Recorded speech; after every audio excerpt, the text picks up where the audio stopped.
Ladies and gentlemen, welcome again in Auditorium al Duomo. Good morning, everyone, and thank you for your participation. We are approaching a particularly important part of these days, and now I am delighted to invite the president of our foundation, Madam Carlotta del Bianco, to give a vision of our future strategies for the years to come. And we really appreciate your presence and your attention, hoping to be sure to continue in our collaboration. Dear Madam Carlotta, the floor is yours. Thank you. Thank you. Okay.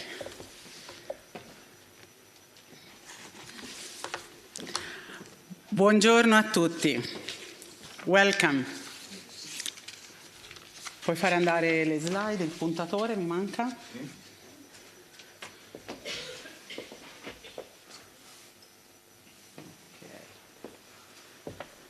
Beginning the second day is always difficult. Allora, it is a great pleasure for me to greet all you to open this fifth edition of the World in Florence, a particularly significant event because it represents the final stage of this first cycle that began in 2021. We have chosen to dedicate it to the highest goal of our mission, promoting dialogue for peace between cultures through the shared values of heritage. This is why the title this year is Heritage, Peace, and Move. This year, more than ever, we wanted the World in Florence to be a space for listening and participation, built around the themes and questions that are most important to the communities that animate it.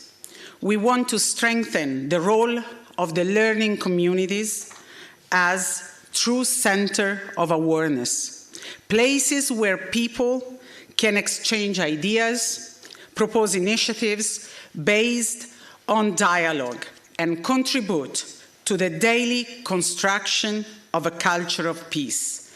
The journey that has led us to this edition has been rich and progressive.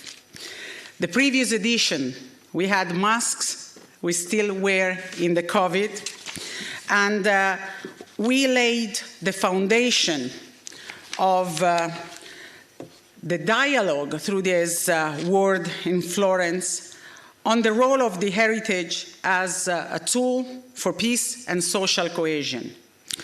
Then, 2022, the Festival of the Diversity of World Cultural Expressions. We celebrated the plurality of cultural identities as a resource for bringing people together. 2023, tourism, unraveling challenges, exploring solutions.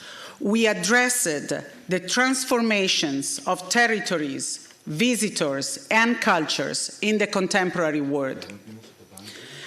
Then, last year, community and heritage, and we explored the solution and the relationship between community and heritage, highlighting the value of collective identities in the management and transmission of cultural assets.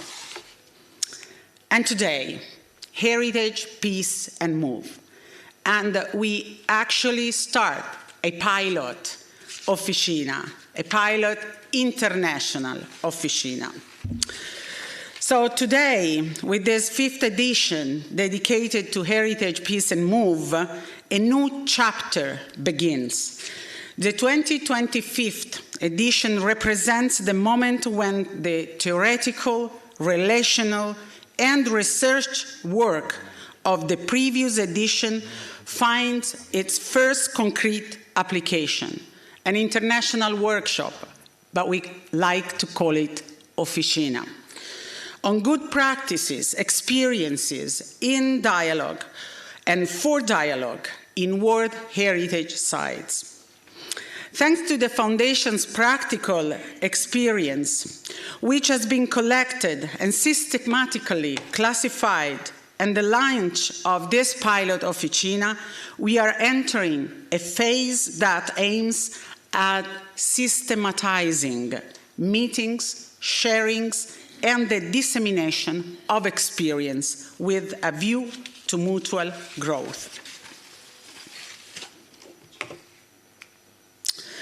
The Life Beyond Tourism model, born from the Foundation's long international experience and based on intercultural dialogue and reciprocity as fundamental elements for the harmonious development of communities, the model will be presented together with two fundamental launches. The first, the Heritage for Building Peace 2025 appeal, which we introduced yesterday, here, and which can be found on the Foundation website. And it is a manifesto of a new cultural and economic orientation based on dialogue, cooperation, and sustainability. The second is the Life Beyond Tourism International Officina for Dialogue in World Heritage Sites, which will invite institutions and communities from all around the world to be present, evaluate, and compare good practices for intercultural dialogue. This edition will also feature musical events that demonstrate how culture and music are universal languages of peace. So we will have a concert by Azerbaijani musicians, Narmine, Najafli, and Tahmina, Abdullayeva, a performance by our Polish Bass-Baritone friend Stanisław Kotliński, and the closing concert tonight of traditional Romanian music, The Cycle of Life, performed by Ukulele Ensemble of the George Diba National Academy of Music. We wanted to accompany this journey with an important reference point. Today's meeting is a direct continuation of yesterday afternoon's event, hosted by our founder, the company that more than 30 years ago embarked on a journey that led to the creation of the Romualdo del Bianco Foundation in 1998. Yesterday, together with all you representatives from cultural and institutional, as well as business world, we retraced the value of dialogue between cultures in the history of the company and in the early years of the foundation, and we presented our appeal. It is from that moment, from the ideal bridge created between culture, community, and businesses, that we are now taking the first operational step into this international Officina. We are here to give continuity to what was started yesterday, transforming that appeal into a path of work, discussion, and a shared action. Transforming cultural travel into an encounter between culture is already a daily practice of peace. In World Heritage Sites rich in multiculturalism, that is, in the coexistence of many cultures, and called to promote intercultural dialogue, this is an opportunity not to be missed to build peace and promote new forms of non-extractive entrepreneurship dedicated to creativity, dialogue, and cooperation. This challenge stems from the effervescence of entrepreneurship in local tourism services, which today are called upon to compete on innovation and the ability to produce cultural as well as economic value for an economy geared towards producing peace, an industry of peace. The activation of this path is the mission of the Romualdo del Bianco Foundation.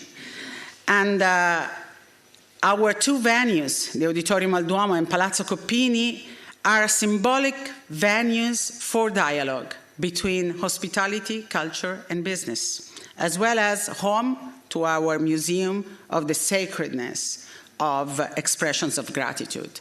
Now, with our network, the foundation can be effectively called a permanent laboratory for dialogue, an organizer, a collector and connector of initiatives, experiences, and good practices for the formation and dissemination of the culture of encounters for dialogue. The local Officina of good practices, which will spread from Florence to the rest of the world, will not only be physical places, but spaces for ideation, collaboration, and community building.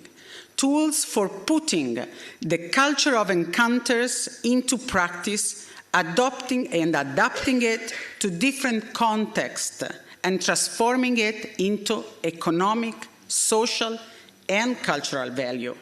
It is in a state of peace that peace must be built. Florence, a World Heritage Site rich in multiculturalism, as we said yesterday, has a responsibility to preserve this wealth, plays a fundamental role in this process, and must act as a guide in the culture of dialogue, together with the other World Heritage Sites. It is a message that spreads from Florence to the world, combining memory and perspective, enterprise and culture, business and dialogue between cultures, innovation and sustainability, in the belief that the protection of peace, heritage, and local economies are inseparable values. We see Florence as the world center of thriving the industry of peace. At a time when conflicts continue to threaten coexisting among people, Florence relaunches its universal message in line with the preamble of the UNESCO in 1945. Since wars begins in the minds of men, it is in the minds of men that the defense of peace must be constructed. From the metal for war to the metal for peace, from Florence to the world, an invitation to spread the culture of dialogue on a daily basis. The appeal included by UNESCO Mondiacult into the UNESCO Digital Library. In the heart of Florence, we reaffirm so that peace is an indispensable condition for traveling, meeting, and sharing heritage. In a year of great symbolic value, the 80th anniversary of the end of the Second World War, this appeal invites institutions, businesses, and international communities to embrace the culture of dialogue as the foundation for new global program of interculturalism, cooperation, and sustainable development. The appeal reflects the choice to transform the processes of welcome and hospitality into virtuous activities, tools for inclusion, dialogue, and sustainability, enhancing the richness of multiculturalism in World Heritage Sites, and consider it appropriate to make the following reflection. In line with what we began to share yesterday at the meeting promoted by COMI SPA, we now recognize the need of that third way for intercultural dialogue. The first two ways are already well defined by international documents. The first goes from the community to heritage, UNESCO Convention 1972 and 203. The second goes from heritage to community, the Faro Convention. The third way, which we propose, arises from the union of these two directions. In this, the path that guides all those involved, institutions, communities, businesses, travelers, towards a culture of dialogue for interculturalism. As we recalled yesterday, if we reread UNESCO's mission from the point of view of those working in the world of hospitality, we see a very clear structure, a mission to prevent the atrocity of war from happening again, the objectives, the promotion of international peace and security, education, science, strategies based on cooperation in education, science, and cultures, tactics consisting of conventions and global initiatives in the fields of education, science, and culture. From this perspective, heritage becomes a tactic, serving culture as a strategy, serving the objective of peace and the mission to prevent new atrocity. Those involved in the protection and enhancement of the heritage are therefore, in effect, peacemaker. Multicultural World Heritage Sites have the extraordinary potential to reinforce this vision. They can contribute to achieving the goal of peace and fulfilling UNESCO's mission by promoting new, ethical, and non-invasive economic initiatives, capable of accompanying the transition from irreversible over-tourism to multiculturalism, a culture of dialogue and interculturalism, which are fundamental steps toward peace. By multiculturalism, we mean the coexistence of different cultures in the same place, while interculturalism refers to the active and conscious dialogue between them. It is a commitment that must be invented and built every day by the businesses operating in these areas, as well as the large international companies present in World Heritage Sites are called upon to play a leading role, while benefiting from the added value of being located in a UNESCO site, selling more, better, and more easily. They must also contribute to UNESCO's mission and the objective by integrating it into their total quality system, an explicit service dedicated to the culture of dialogue, offered as an optional component of the stay. Customers must be able to recognize, use, evaluate, and comment on this service, and these elements should be included in the various management plans.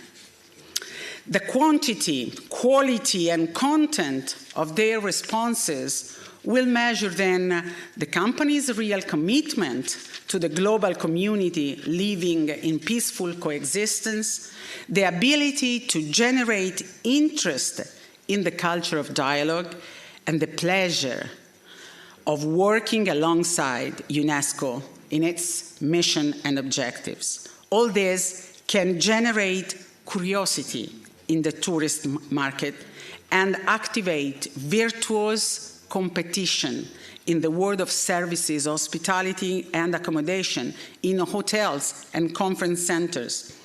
Public administration can play a fundamental role in supporting and coordinating these positive dynamics.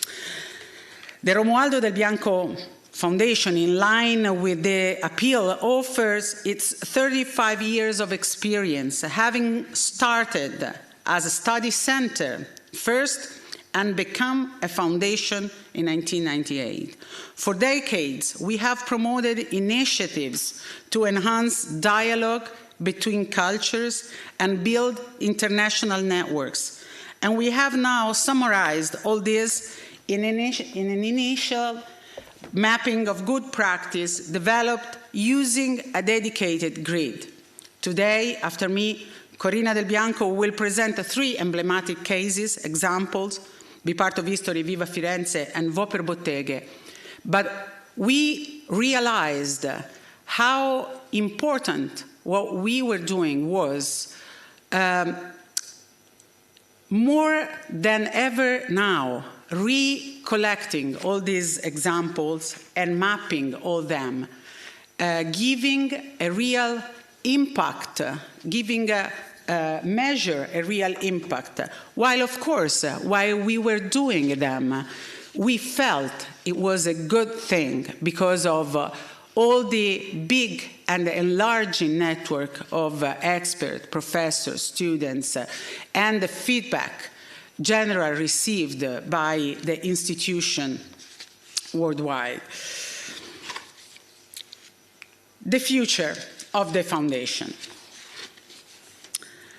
Alongside this path, the foundation is planning its evolution into an economic foundation, a strategic step designed to guarantee its autonomy, continuity, and longevity.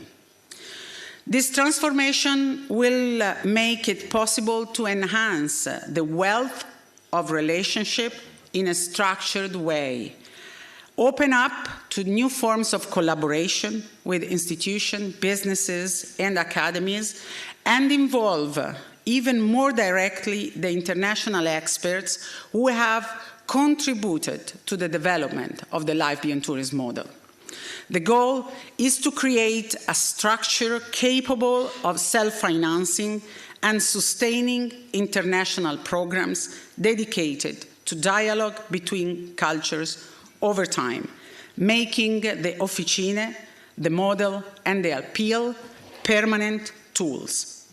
As part of this evolution program, the Foundation is working with the European House Ambrosetti to explore a shared methodological approach aimed at defining with rigor and vision the strategic and organizational guidelines that will guide this transformation.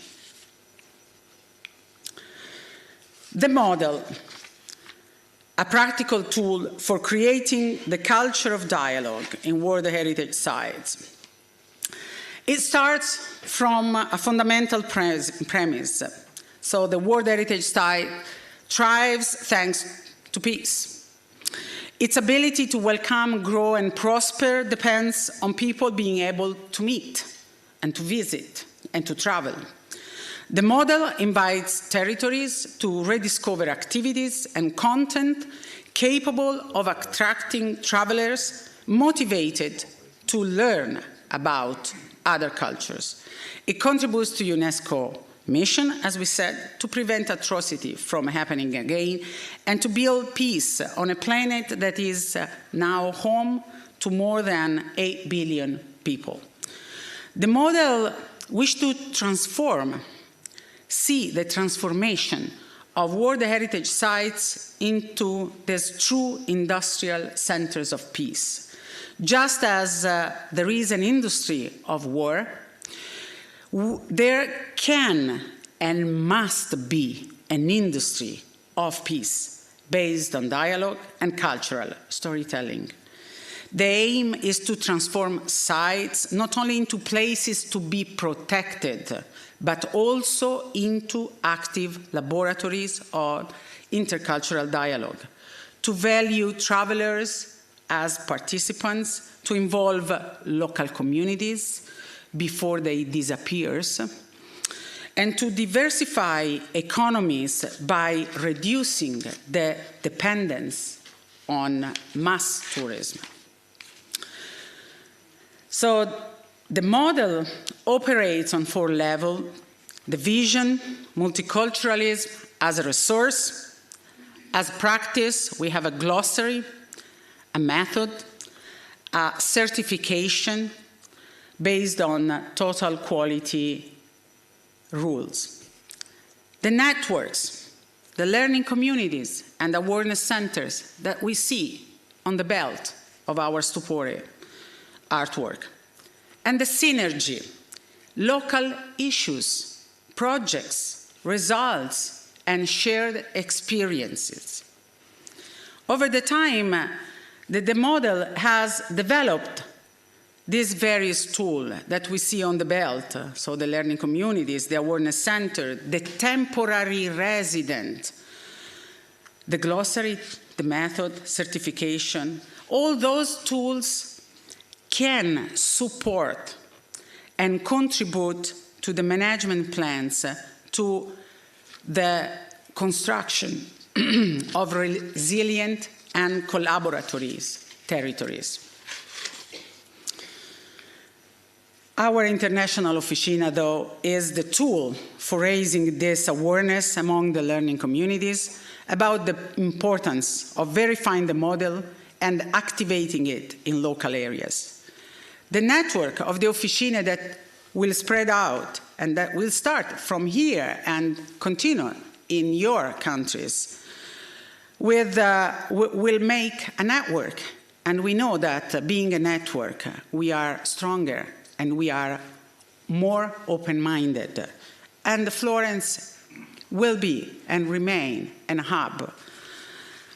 We will be working to collect suggestions and improve the questionnaires, also with all the elements that will arise today and during our tables, because we want to make a collaborative activity, to express your interest in developing initiatives in your territories for dialogue between cultures to be presented in the next edition. And we have always to remember that we must keep ourselves humanistic, idealistic, and a little bit romantic. Otherwise, passion will become something that is ruled by daily life. So welcome and hospitality give life to human relationship. We remind what already was told yesterday, the words of UNESCO Director Audrey Azoulay: education, science, culture, and the free flow of ideas and knowledge embody fundamental human needs.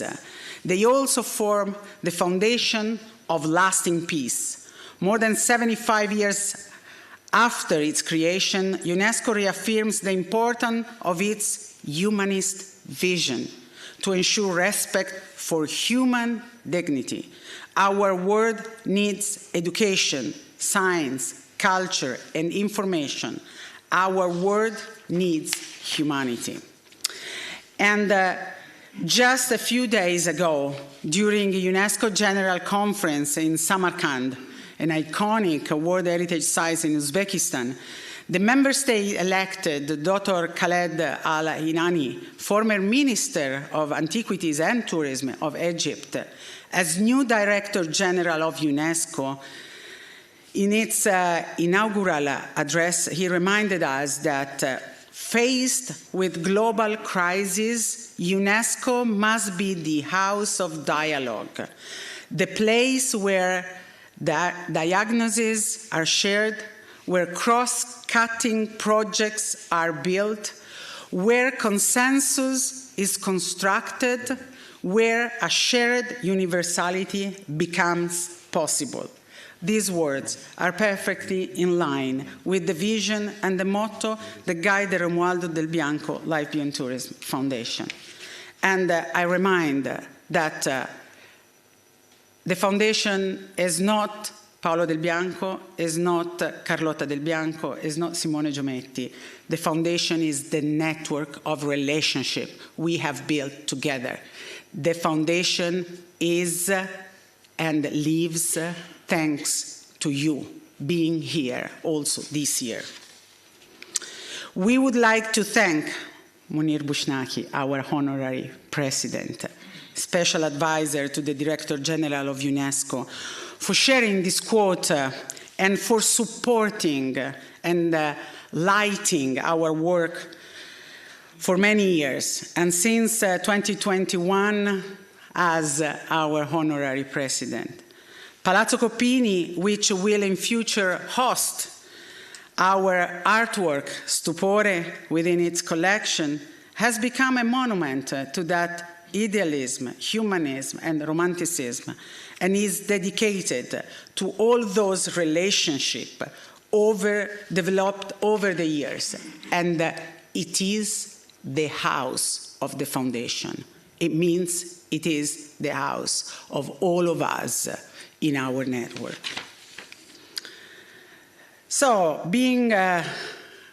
going to the end, the International Officina calendar will include several steps, and we are figuring it out now when it will take place next year. Because we think that due to the need of making a more solid and long-lasting development of our foundation, we want to take the proper time to make this evolution.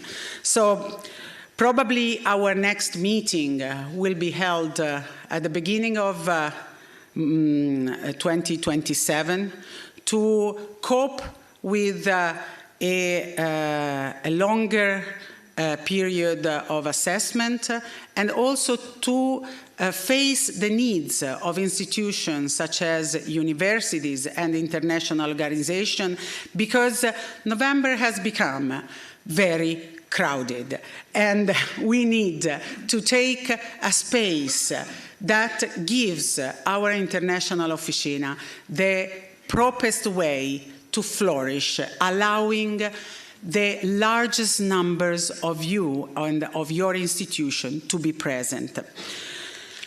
This is the framework within which we are now taking this first step to the Officine. Together with the responsibility and creativity, we can work to ensure that heritage increasingly becomes a concrete tool for dialogue, peace, and shared growth.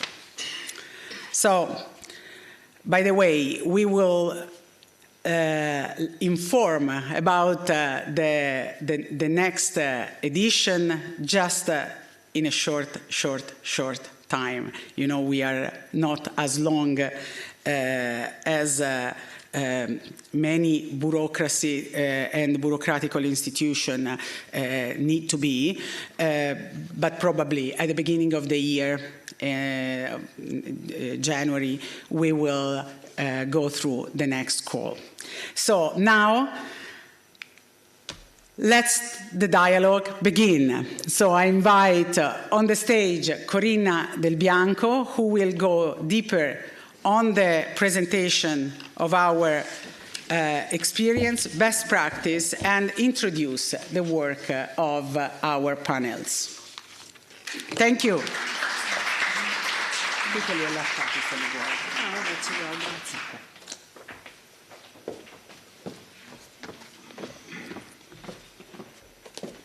So welcome everyone, and I'm really happy to see you all here after months of emails.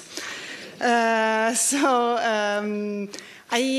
was invited by Carlotta to present you this work that was taking us several months and that needed definitely to be done. Also because many times people ask us, yes, but in practice, how do you do that?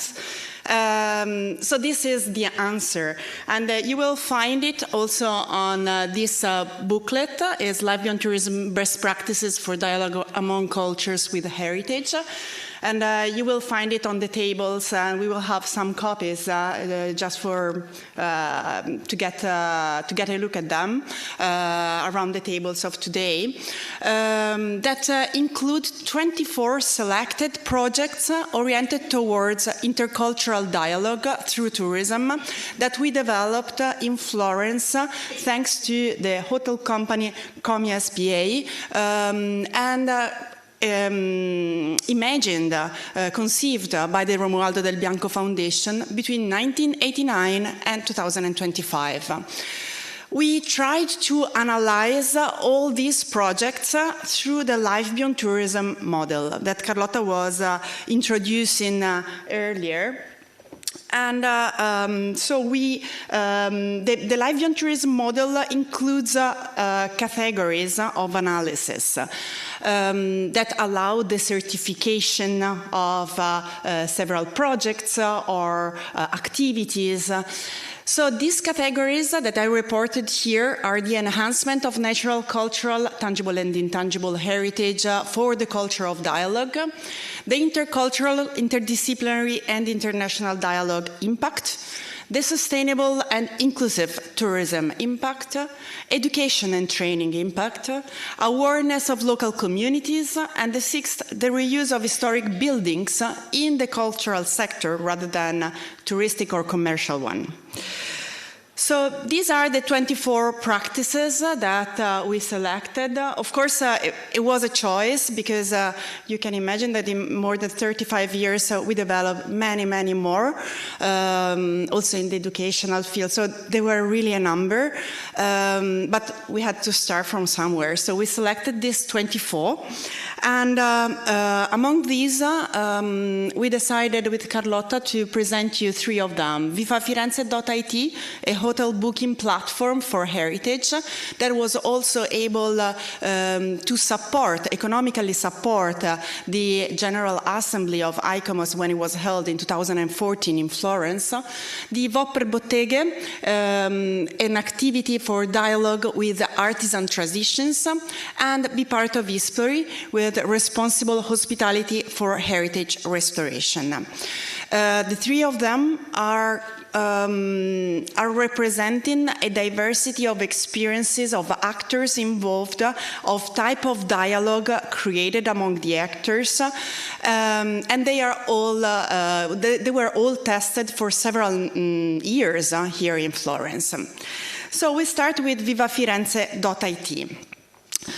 It's a hotel booking platform that was launched early in the 2000s, promoting heritage protection through the involvement of travelers. So how it worked. Travelers, while booking their stay, they could choose a cultural or restoration project selected through a local context, through a jury that was made of different actors of the territory to support with a portion of their stay. So the portal, financially, the portal was run locally with commissions charged to hotels significantly lower than those of the major international portals like Booking.com and so on. So the costs of hotels were minimized while the funds for heritage and the local communities were maximized. The impact in between 2013 and 2019, the years in which we calculated it, involved dozens of Florentine hotels and thousands of travelers. And each booking provided a solidarity contribution and promoted awareness of Florentine heritage through the stay into an educational experience. We have now a short video that is that was prepared in order to explain the functionment of this portal. The audio.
Okay, so no, okay, not yet.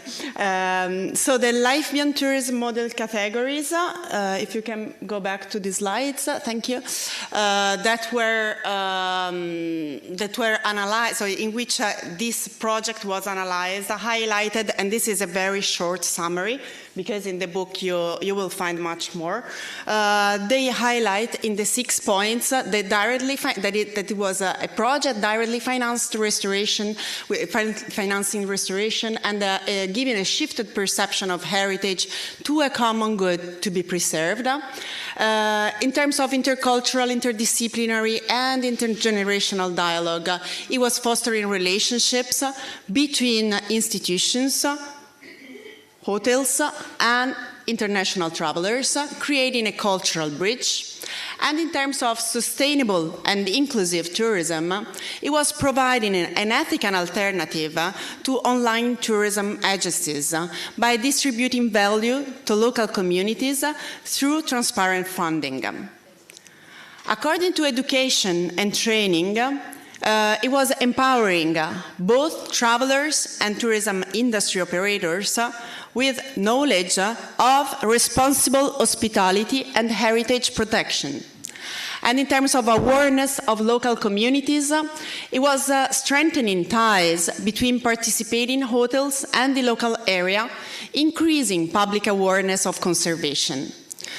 The reuse of historic buildings in the cultural sector was also implemented because it was transforming hotels in historical context from mere lodging into active incubators of cultural sustainability and responsibility.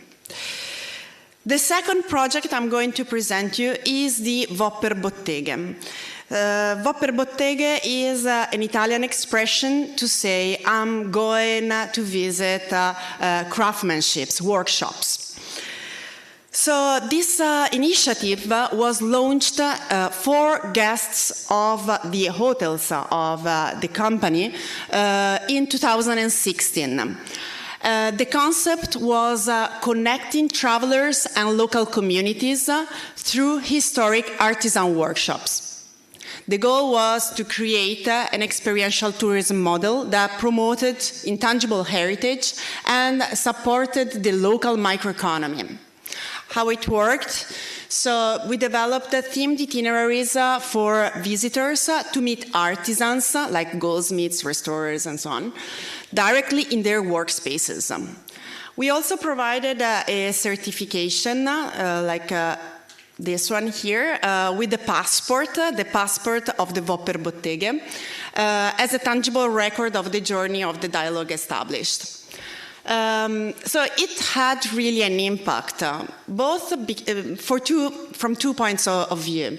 The first one, it's because it allowed hundreds of travelers to really experience authentic dialogue with master artisans, directly benefiting the workshop and the perception of Florentine craftsmanship, but also, on the other side, an economical impact, because people were staying longer in the city. So there was an increase in the number of night stay.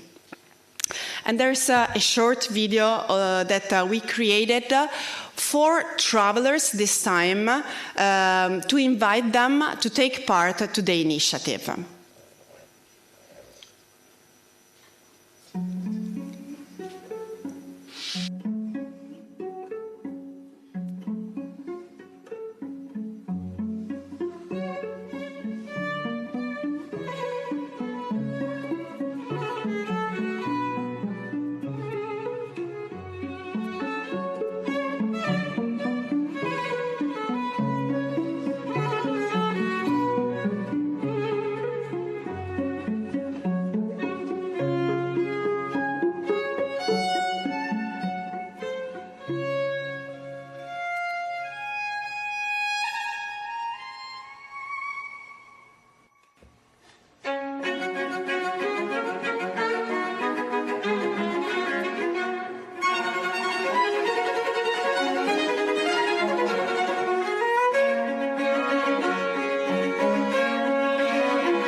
yet. Thank you. I have still another one. So this project also was analyzed through the live beyond tourism categories. So to sum up briefly, it was providing visibility to traditional arts and crafts. It was creating space for dialogue between generations and cultures, leveraging the universal language of manual craftsmanship. It was promoting slow local tourism in historical neighborhoods, offering accessible, authentic, and easily integrated experiences. It allowed travelers to experience and connect with traditional craftsmanship, and it raised awareness of workshops' dual role as economic activities and guardians of city identity, strengthening the local perception of heritage value. And it also reinterpreted historic workshops as places of cultural experiences. The third practice I'm going to tell you is be part of history. So this initiative, it's one of the most historical initiatives that the foundation promoted and the hotel company activated in Florence. It started in 1990 and it went on until COVID in 2019. And its model was to link Florence hospitality sector with art conservation. So how it worked? So guests visiting museums like Uffizi Gallery were bringing back their ticket at the reception of the hotel, and the hotel was matching the value of guests' museum ticket, converting it into a donation for a specific restoration fund. Once restoration was completed, contributors were receiving a postcard at home of the finished artwork stating, "Your name has become part of the history of the restored work," which is once again on display in the Uffizi Gallery in that case. So the impact was very important in these years. It funded more than 15 major artworks restoration, and it was involving more than 4.8 million travelers. I also have a video of this initiative that was explaining how it worked to the guests of the hotels.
So this was one of the latest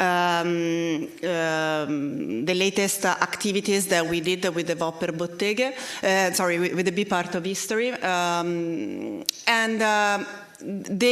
Also here, I reported briefly the categories analyzed to insert this project in the life beyond tourism, to analyze it in the life beyond tourism model. So I was directly funding restorations, and it was promoting a collective memory and emotional involvement of guests. It was fostering dialogue among tourists, hoteliers, institutions, and restorers, making every visitor part of an international community of culture enthusiasts with their names listed as supporters of the restoration.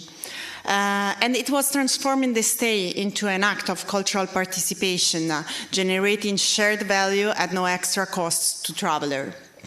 And it was also raising visitors' awareness of heritage protection, and it was also providing a first experience of collective patronage and civic growth.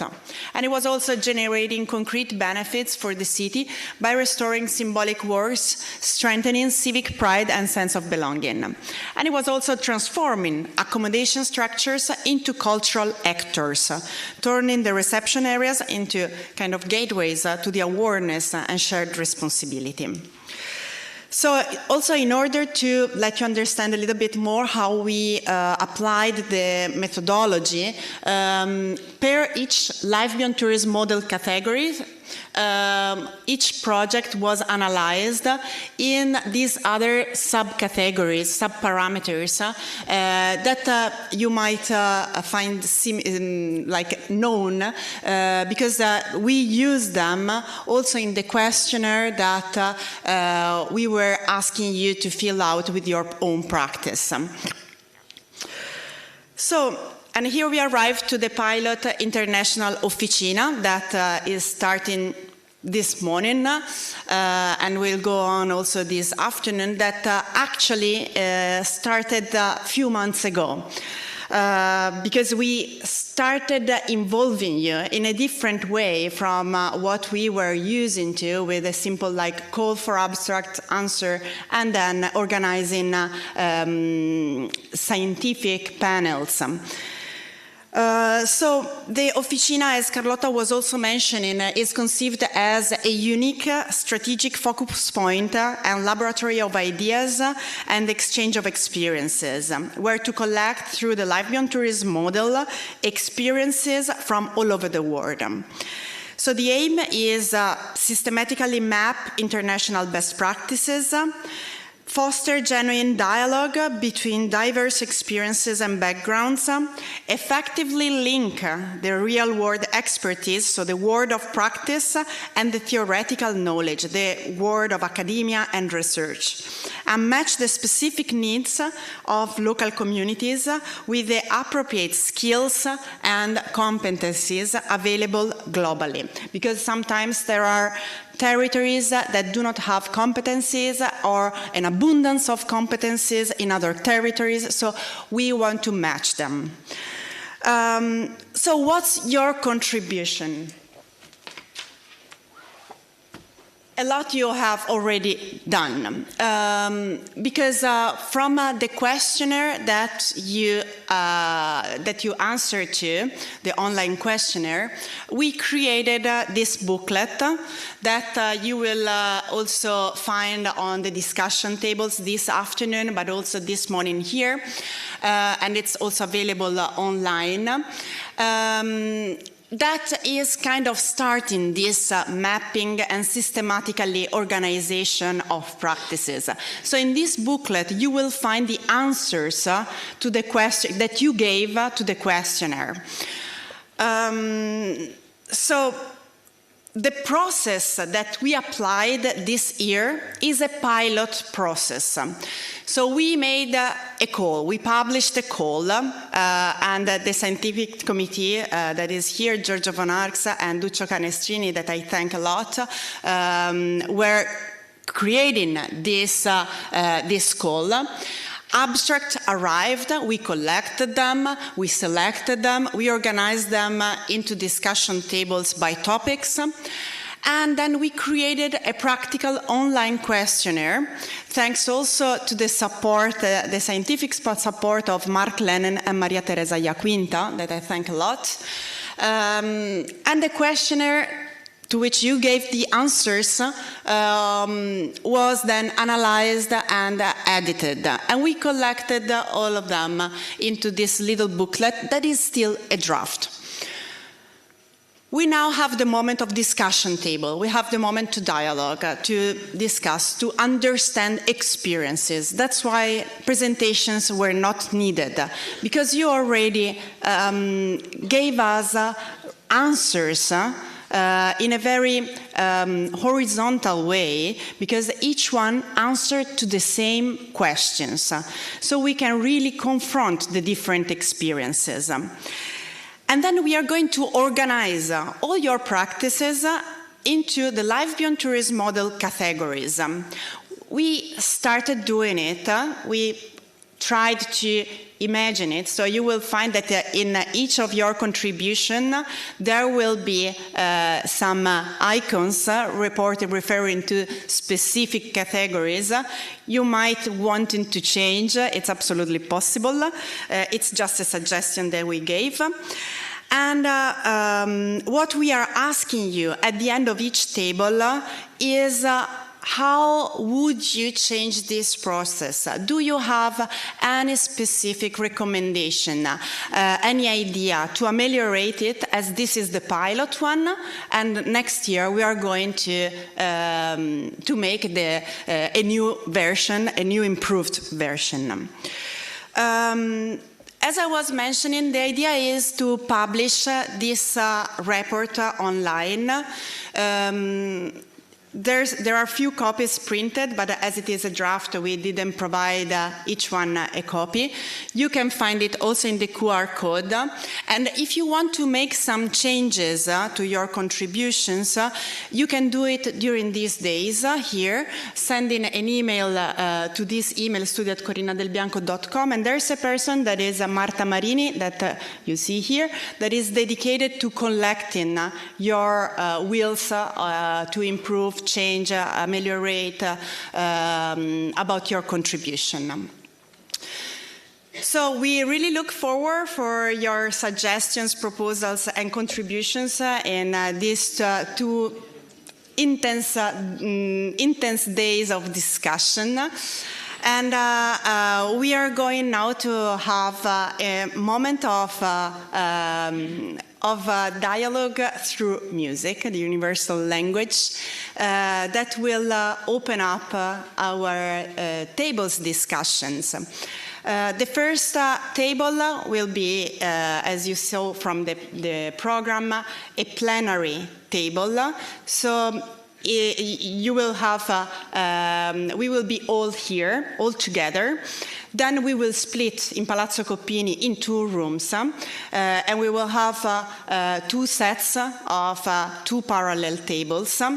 But I really invite all of you to be active as presenters, but also as auditors in the tables, to activate curiosities, understand criticalities, understanding other people's experiences, also to apply them and to ameliorate each one's.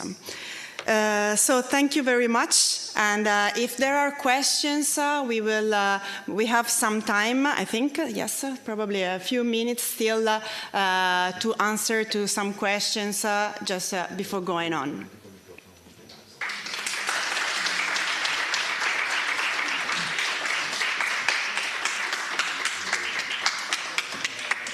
Non so se ci sono domande.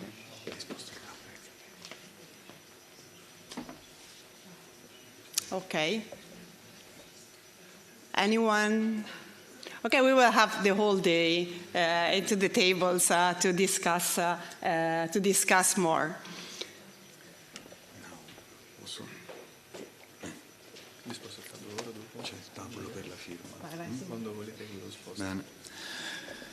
Thank you. Thank you very much, Corinna, and before Madam President Carlotta Del Bianco. And Before starting with the plenary table discussions, taking note of the presentation of the President, Madam Carlotta del Bianco, who launched the International Officina for Intercultural Dialogue in Florence, the foundation is privileged to invite His Excellency, the General Director of APSARA, National Authority of Cambodia, who will represent this prestigious governmental organization and decided to endorse this project that we launched just today and sign the MOU, the Memorandum of Collaboration, for promoting this project and the collaboration for the years to come between the Foundation and APSARA in the heritage site of Angkor Wat.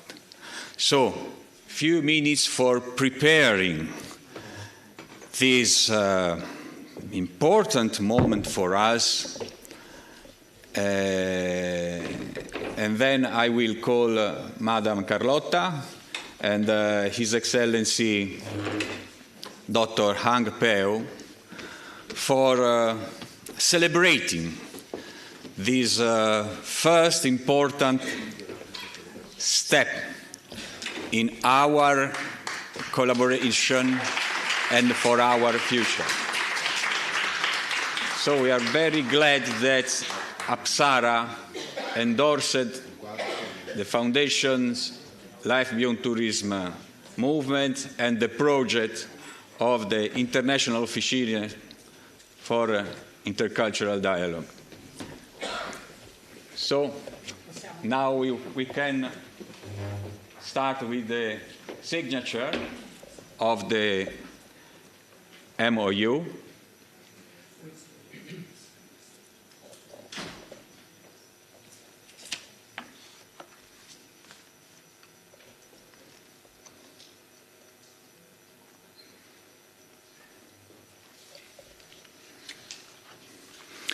And while they are proceeding with the signature, I also would like to thank all the delegation from APSARA that took part all together in this event. Mr. Long Kozal, apologize for my pronunciation, but it's from the bottom of our heart. Mr. Chut Panchak Pana, Mr. Chum Sofiak Makara, Mr. Jit Chandarohat, and also Mr. Kailot from Artisan Angkor, who we have shared together with the Honorable Director General some piece of experience of the typical craft production in Florence. So please, you can go all together.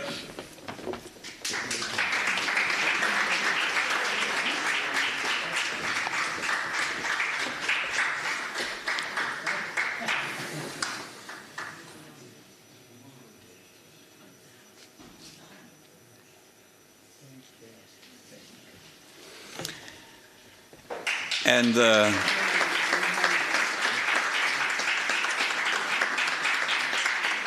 last,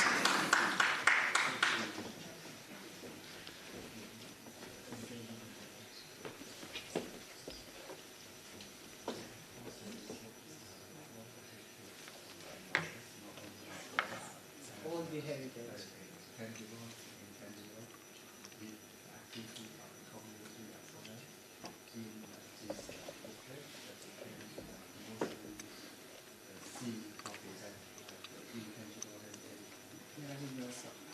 Abbiamo il microfono, possiamo...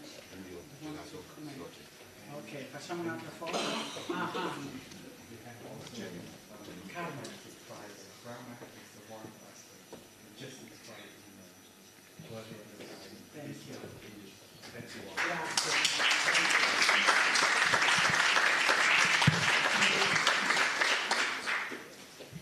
we have to say that we were supposed to sign this memorandum in Cambodia.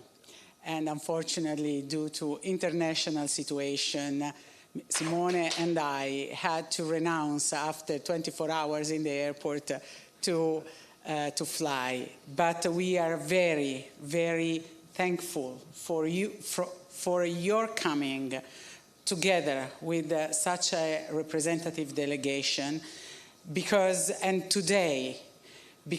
really this can represent a first tangible step towards our work of implementation of Life Beyond Tourism model in a World Heritage site like yours.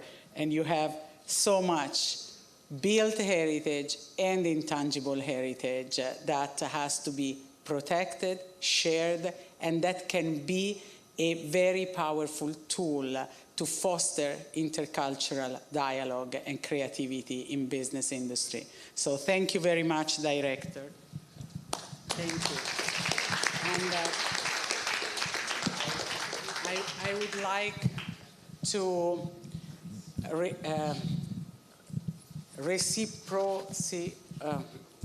in a reciprocal way, donate the silver plate of the medal of the Romualdo del Bianco Foundation, realized by the master Bianco, who was here yesterday, and in symbol of our friendship and cooperation that has to fly towards our common ideals. Thank you.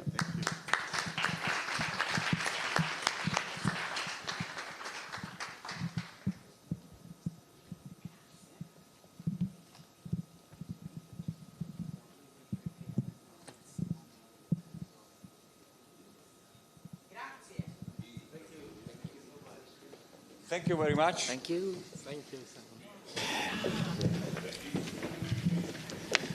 And now, again, few minutes of your patience for preparing the next stage before the starting of the plenary session. We would like to offer a musical interlude, and with 4 special friends of our foundation. So, and I would like to mention the friends that are also artists who will perform.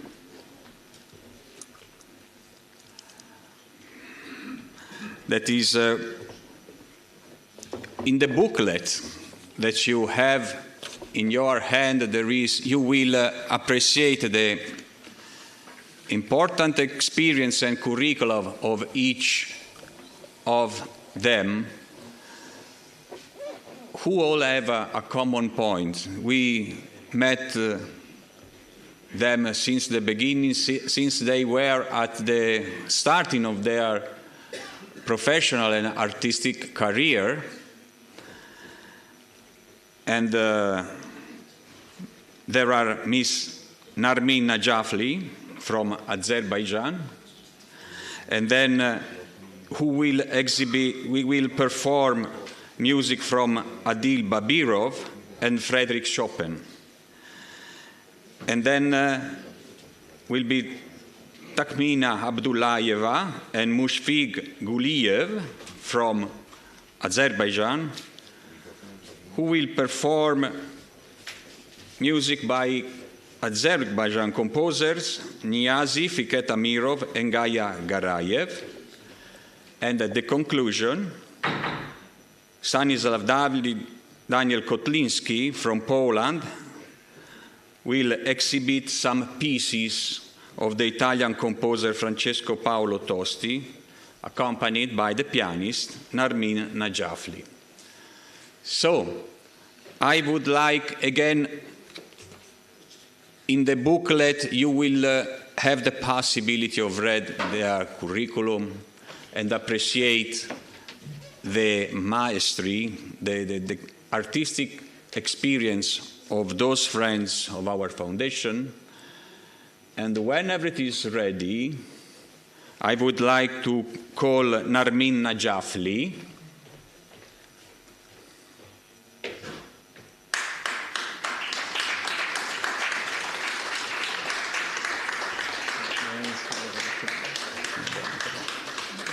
Just a moment that she will arrive.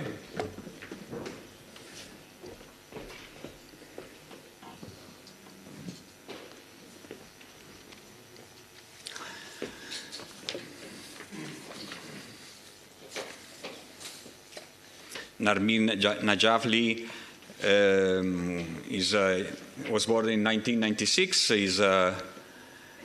In 2014 was graduated in the Bulbul Secondary Music School in Baku, and later proceeded her career by studying at Hanover University of Music, Drama and Media under Professor Bernd Goetz. And then in her career took part in Europe's most celebrated festival, like Euro Music Festival in Germany, Neuhaus Piano Festival in Russia, Penderecki Piano Academy in Poland. And now he continued her experience with other prestigious pianists as professors in the world, like Robert MacDonald, Michael Baroff, Minlin Hamish, Andrea Bonatta, Musa Rybak, and Pascal Nemirovsky. And now he's performing with the Orchestra Filarmonica Italiana, Torum Symphonic Orchestra, West German Chamber Orchestra, Kiev Virtuosi Symphonic Orchestra, and of course also Azerbaijan State Symphonic Orchestra, Azerbaijan Chamber Orchestra. So, as old artists,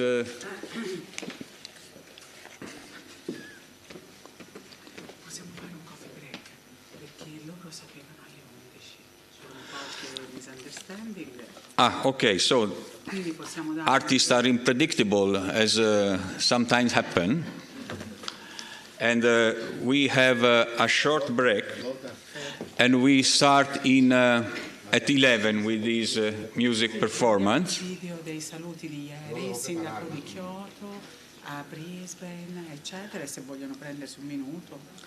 Okay, so we wait for the artistic performance, and we can send online some video of some greeting messages that we received, and then unfortunately yesterday we couldn't have the chance to display. I raise your and thank for your patience. And while we are waiting for the artist, we can enjoy these videos. Thank you, Cesare. Hi, I'm Adrian Schrinner, Lord Mayor of Brisbane, Australia. While I can't be there with you in person, it's a pleasure to join you virtually to welcome you to The World in Florence, an event that brings together communities, institutions, and cultural leaders from across the globe. Here in Brisbane, we see every day how culture and heritage strengthen our community, the way that it helps our city grow and contributes to the lifestyle that makes Brisbane such a welcoming place to live. Our relationship with Italy is an important part of this story. From the contribution of Italian Australians to celebrations like Fest'Italia, these connections enrich Brisbane and strengthen our ties with communities around the world. I want to particularly acknowledge the contribution of the Honourable Santo Santoro in strengthening Brisbane's ties with the Italian community. And finally, thank you to Del Bianco and the Life Beyond Tourism Foundation for your commitment to cultural understanding and global connection. Thank you once again for the opportunity to be part of The World in Florence. I wish you every success in the days ahead.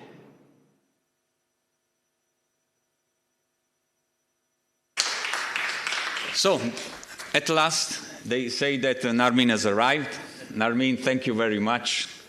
So the stage is yours. Again, Narmine will perform music by Adil Babirov, Scherzo, and later Frédéric Chopin, Scherzo Opera 31 in B minor. Thank you, Narmine. Thank you very much.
Thank you. Thank you very much, dear Narmine. And now I would like to invite Tahmina Abdullayeva, violin, and Mushfig Guliyev, piano, from Azerbaijan.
Thank you, Tahmina. Thank you, Mushfig. And now I would like to invite Narmine Najafli again on the piano, and Stanisław Daniel Kotliński, Bass-Baritone, for the final part of this musical interlude. They will perform songs by the Italian composer Francesco Paolo Tosti.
Good morning, buongiorno, signore e signori.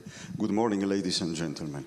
I would like to introduce these three pieces by Francesco Paolo Tosti, the only one Italian composer who could use the title Sir Paolo Tosti from 1908 until now. It is the only one Italian composer, Sir Paolo Tosti. He was the greatest composer who changed the style of the Italian chamber vocal music called romanza da camera. Because if we say simply song by Paolo Tosti, it is not enough. Romanza da camera is a very special kind of musical style between German Lied, chanson française, and operatic aria. Because in Italian we call also the arias, operatic arias, romanza. The difference is that we have here romanza da camera, so it is chamber music. Popularity of Francesco Paolo Tosti in his time, he was born in 1846 and died in 1916, is comparable to the fame of the Beatles in our time. He was a very famous composer, the greatest chamber vocal music Italian composer of the time. We present three romanze da camera: Maria, Charm, Ninon, and Serenata, the Serenade. I hope you will enjoy this program. Thank you.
We have just released my third CD dedicated to this great composer. Maybe you will receive after this morning, this meeting, some of this last edition of my third CD released by the Japanese label Da Vinci Classics, which I dedicated to this incredible composer who was born in Ortona in Abruzzo on April 9th, 1846. This CD is also dedicated to the anniversary of Tosti's birth, 180th anniversary next year. And now, Nino.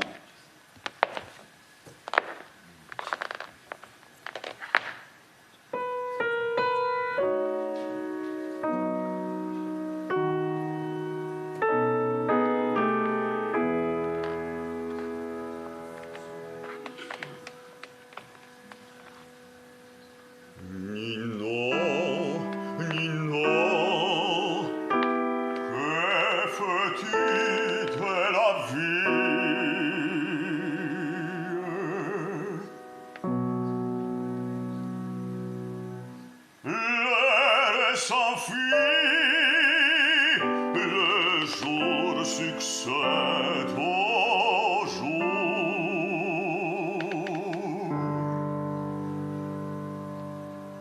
Rose ce soir, demain flétrie,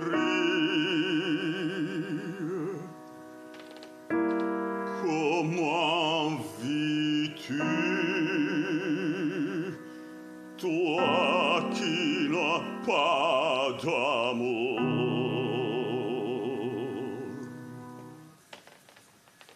Aujourd'hui le printemps ninant, demain l'hiver, quoi, tu n'as pas de toile, et tu vas sur la mer, au combat sans musique, en voyage sans livre, quoi, tu n'as pas d'amour, et tu parles de vivre, moi pour un peu d'amour,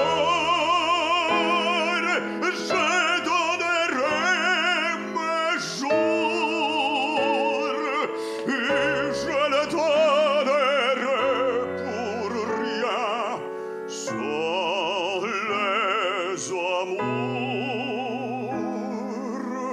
sans les amours.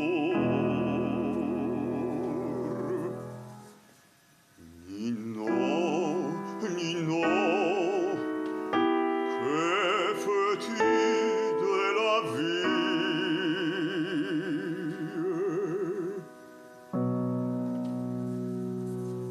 L'heure s'enfuit, les jours succèdent aux jours.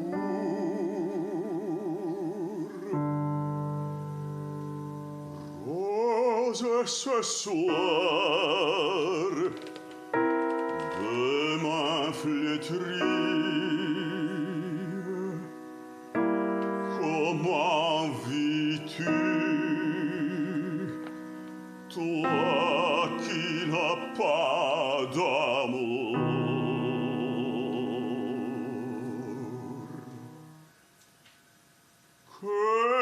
Qu'importe que les jours finissent et recommencent, quand d'une autre existence le cœur est animé, ouvrez-vous, jeunes fleurs, si l'amour vous enlève, la vie est un sommeil, l'amour en est le rêve, et vous aurez vécu si vous avez aimé, et vous aurez vécu si vous avez si vous avez aimé.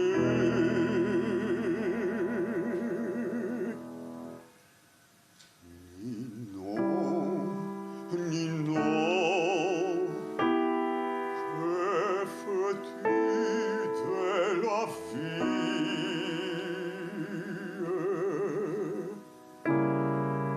Comment vis-tu,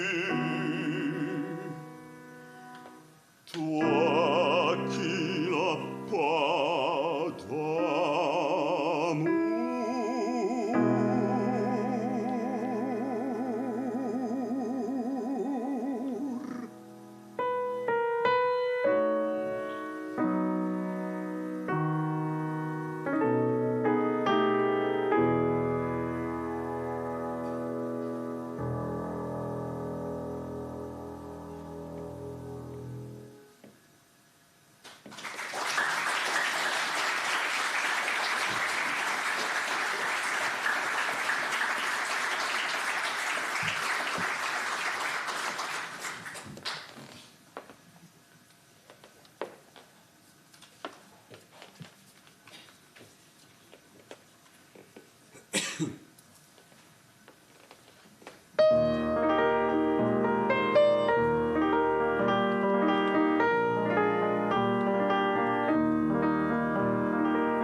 diletta e sola, e con la bella testa abbandonata posa tra le lenzuola.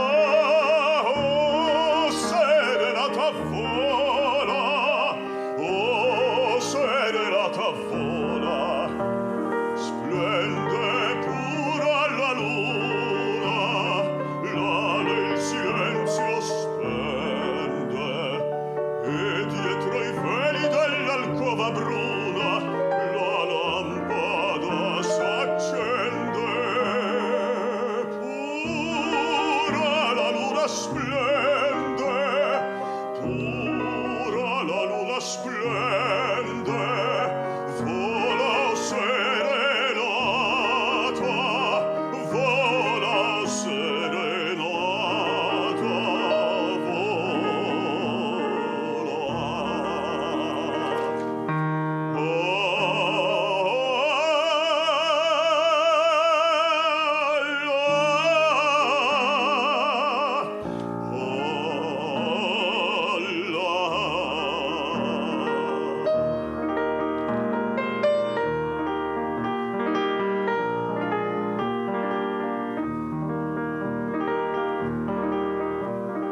vola serenata, la mia diletta e sola, ma sorridendo ancor mezza sonnata, torna fra le lenzuola.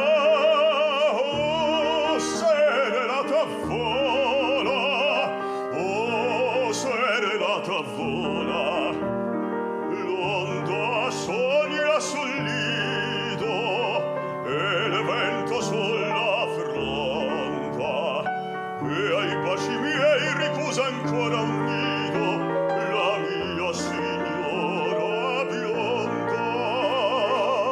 Sogna sul lido l'onda, sogna sul lido l'onda, vola serenata, vola serenata,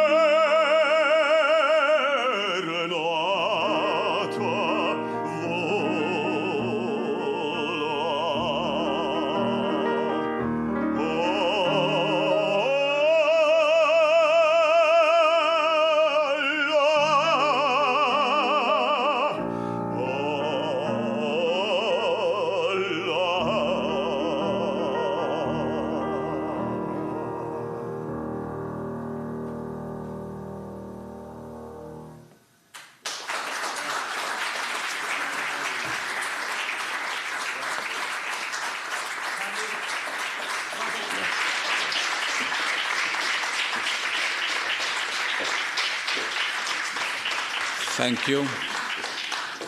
Thank you very much. So I invite all our 4 friends, Narmine, Daniel, Tahmina, Mushfig, to come on the stage for the final clap, because we enjoyed a lot their performance and their artistic spirit. So please, dear friends, come to the stage again for the final greetings.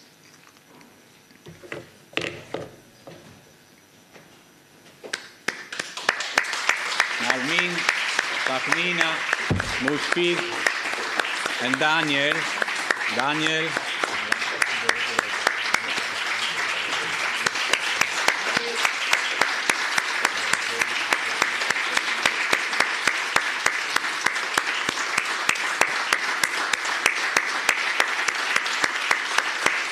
Thank you. Thank you all. And I would like to say that there is a little gift for all of you on the table here below. Is the recent CD performed by Stanisław Daniel Kotliński with the Tosti repertoire. That is a gift by the Foundation for all of you, and to enjoy.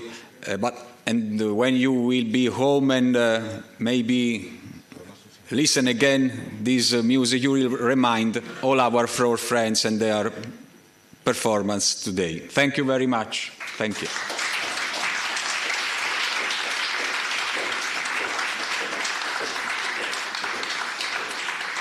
So now I call Corinna, that's better than me, will introduce these plenary sessions and the guests that will take part in the first table discussion. Ce l'ha?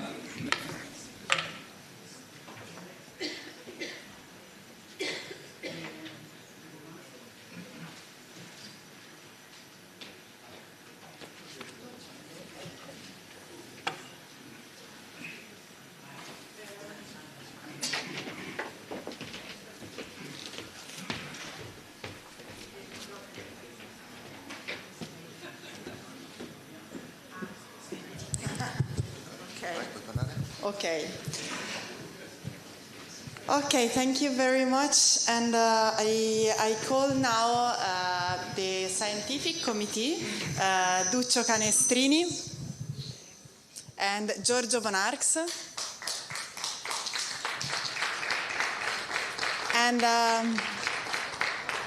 we can start with the first table. I call the moderator, first of all, Celia Martinez-Yanez, with us.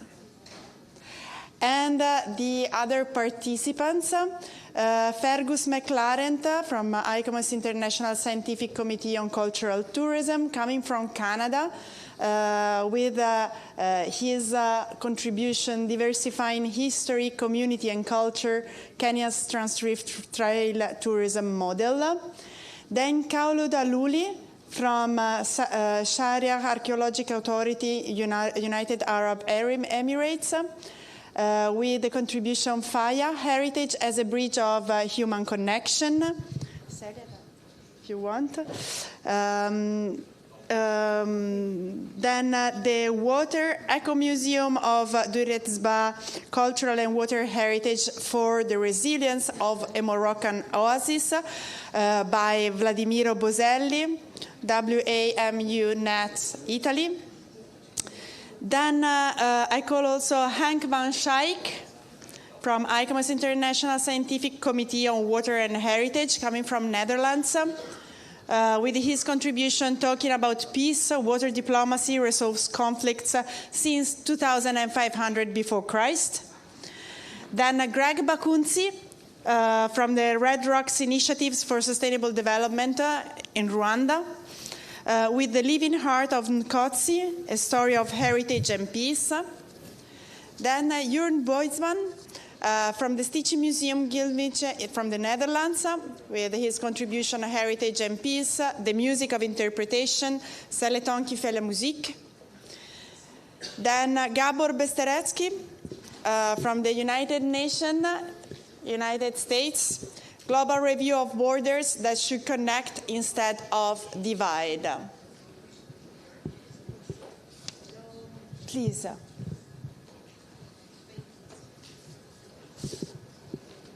I also would like to invite to come closer to Professor Mark Lennon and Maria Teresa Iaquinta, that is already here.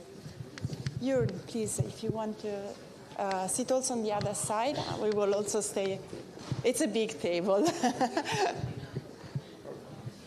Okay, we miss Fergus, Celia. Sì, ci manca... Ah, ok, abbiamo tutti, no? No, manca... Vladimiro è qui, Greg è qui, Jurn, Gabor. Sta qui il moderatore, sì. Ok. Dammi un attimo. Allora ti danno quel microfono lì. Il tuo microfono non si passa, gli altri sì. Esatto. Ok. So I invite Duccio to introduce the table, this table and the next ones, let's say. And I'm really happy because we had this involvement, this work that was pretty intense this year. And with the scientific committee, it was a very productive, I think, discussion that posed the basis for the next years. So, Duccio, this is... Thank you very much, Corinna. So after the splendid romantic interlude, musical interlude, let's go keeping on with our meeting. Heritage, peace, and tourism. Let us keep in mind that these topics are intertwined very deeply. And just a few words. I'm an anthropologist of tourism. I'm a member of the scientific committee with Giorgio and Corinna, and advisor to the LBT Foundation for Cultural Anthropology. And we gave a special structure to this meeting, dividing it in 3 tables, which is peace and heritage, first table, empathic dialogue between among hosts and guests, and tourism and environment, which will be developed today and in the afternoon. So this session will be coordinated by Celia Martinez. I see her there. Despite some logistic difficulties, happily she's generously with us. And I would like just to read a few lines of her CV. She's full professor at the Art History Department of the University of Granada. She's member of the board of ICOMOS since 2023 and vice president of the ICOMOS International Scientific Committee on Cultural Tourism since 2017, tutor of the master's degree in architecture and historic heritage by the University of Sevilla and the Lusian Institute of Historical Heritage and Council of the Alhambra and Generalife. Since 2020, she's an expert of the Horizon 2020 and Horizon Europe programs on cultural tourism. So let's go ahead. Hello, Corinna and Celia. Now it's up to you. Heritage, peace and move. Heritage, peace and love. You have the microphone, right? Yes, I do. Okay. So, thank you very much, Duccio. Buongiorno, good morning, ladies and gentlemen. First of all, I would like to thank Corinna and the co-moderators, Duccio and Giorgio, and all the organizers of this event for the honor and the privilege to moderate this plenary session and the table one. And I would also like to thank our 6 outstanding speakers for their involvement.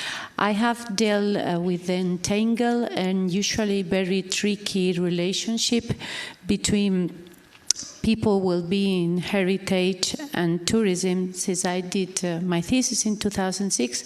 And then after, especially due to the positions that I am chairing in ICOMOS, that I won't repeat anymore because Duccio already presented. But what I wanted to stress is that along these 20 years, global concerns about tourism and heritage have profoundly changed and have evolved from heritage sites and destination carrying capacity concerns and community involvement towards the search for mechanisms that facilitate the participatory and the inclusive governance of the heritage commons used by tourism and the fair sharing of the benefits, which is equally important.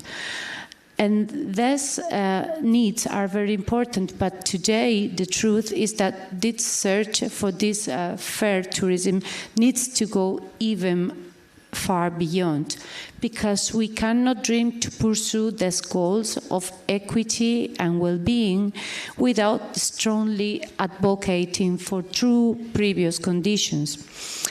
The first of them is peace its tolerance and its respect among all peoples and countries. No tourism, no well-being, no sustainability, no resilience can be possible without the crucial and the basic respect for life, for childhood, and for cultures and beliefs around the world. And the second condition is to accept that for tourism to contribute to peace and people well-being, we need to start really from scratch in tourism. We need to dream a tourism paradigm that denies the structural pressure to grow, to expand, to attract more visitors, and to extract more value. And we need to focus on how public visitation to heritage sites can be a tool of the fundamental right to culture and a peaceful existence. We need to increase dialogue. We need to work on the empathy and the reciprocity among locals and visitors. And we need to contribute to local circular economy which benefit people in the ground.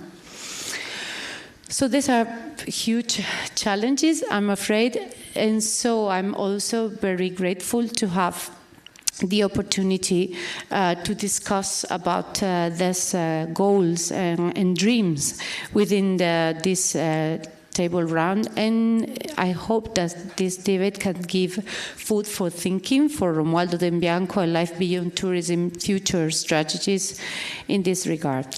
I must remind to the speaker that the aim of the table is to collect and structure replicable practices on this subject using cultural heritage as a tool for dialogue, social cohesion and peace, and to identify outcomes and operational needs to transform historical memories into global models of understanding according to what we have been communicated by the organizers, yes. So to do so, we have 6 outstanding speakers whose presentation will start our reflections and will be followed by a common debate. This debate, and I look to the audience now, must be built among all of us. So I ask everyone in the room to be curious, to make questions, to be provocative, to contribute with your input and your experience, because we want to have a dialogue here. You see that this is not the usual round table with presentations, but we should encourage a dialogue. So please be ready to jump on. And just a last reminder, 25 minutes before we finish the session, our scientific committee, Corinna, Duccio, and Giorgio will wrap up the session and ask you about the process for collecting information from the speakers and how this process can be improved to launch the International Officina for the Culture of Dialogue in World Heritage Sites. Corinna explains before that the conclusions of each section will be, of course, enriched and updated with the debate that we are going to have today, that those conclusions are in a QR code in all the tables, and that speakers are requested to think on their own contributions, to change them, and to see how, if they want to improve those contributions in order to the conclusion session tomorrow and the future publication of this. So I stop here. I leave the floor to our 6 speakers in the order that I had them. I would ask our speakers not to go beyond 10 minutes for presenting themselves and presenting their experience. And I first give the floor to Fergus McLaren, to which I will present just a little bit, because he has been my president in the Committee of Tourism for since we started together this adventure in 2017. We both, with other colleagues in the room, we drafted together the Charter of Cultural Tourism of Tourism, so a pleasure to visit together again. And the floor is yours, Fergus. First off, muchas gracias, Celia. It's very nice to be here. And grazie mille to everyone who's here to participate and join us. And especially I'd like to thank our dear friends at the Fondazione for the kind invitation to be here and to participate. About 20 years ago, I was the director of the International Year of Ecotourism. And at that time, I had my first trips to Kenya. And within that perspective, we just started to get a certain sense in terms of what were the ecotourism and other tourism opportunities in the country.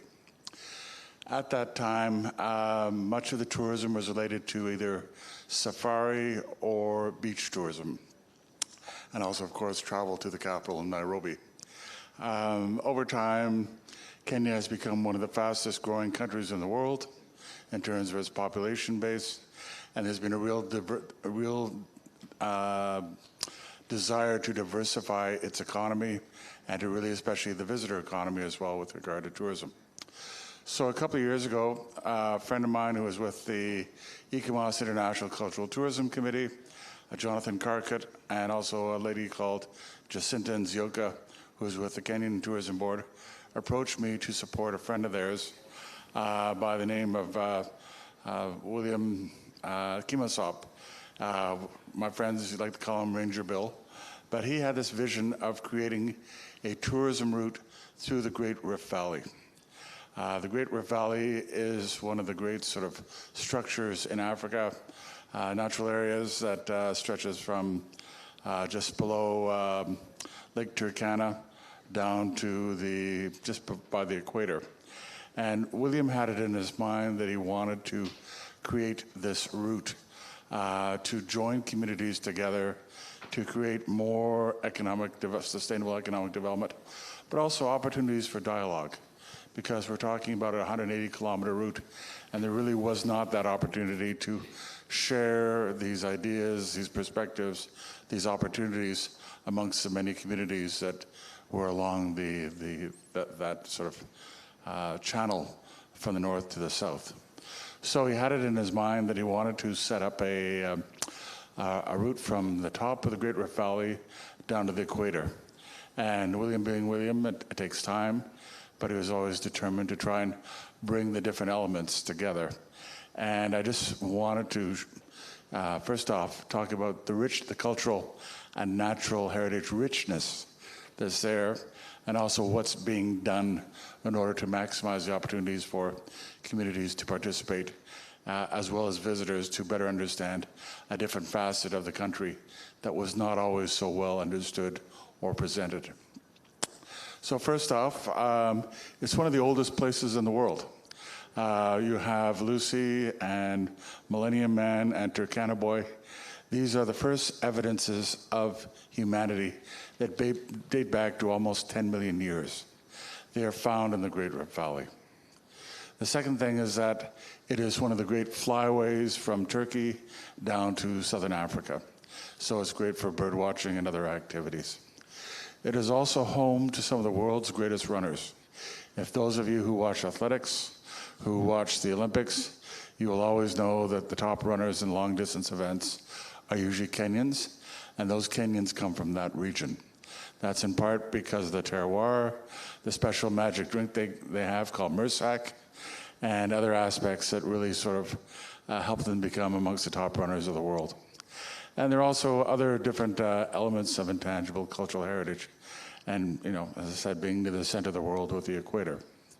So William, being a natural heritage specialist, began developing aspects of the route and trying to connect people to it from a community to understand that, you know, this was possible.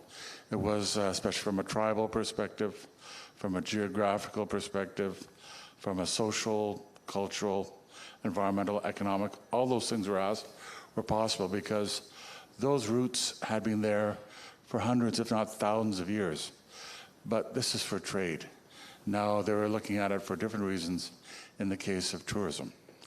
So fast forward about 15, 20 years since the International Year of Ecotourism and moving towards where they are now with the route. William has been pushing to partner with different routes around the world through the World Trails Network. One of them is the Bruce Trail in Canada, where I live. It's one of the best and well-regarded routes in the world. We have a lot to learn from them when it comes from tourism development, but also working with local communities. And in fact, they accept international partners. And on top of that, they like to visit routes around the world, which solves another one of William's problems, where do you draw your tourists or visitors from to experience these new routes? The other is a group in Taiwan that is very active when it comes to trail development, and they also want to pursue a long-term partnership to help the development of this trail, the different infrastructure and visitor economy aspects of it, but at the same time trying to ensure that people can get a real sense of the place, of the country, and the people who live there. Finally, just to sort of top it off, every year there's two big tourism fairs, World Tourism Market in London and ITB in Berlin, which takes place in the spring. The Kenyan Tourism Board decided that, we really need to start promoting beyond safaris and beaches. So Williams Trail has become a signature product. In fact, they have a World Adventure running and racing event through his trail that has since been inaugurated by KTB and promoted at international events.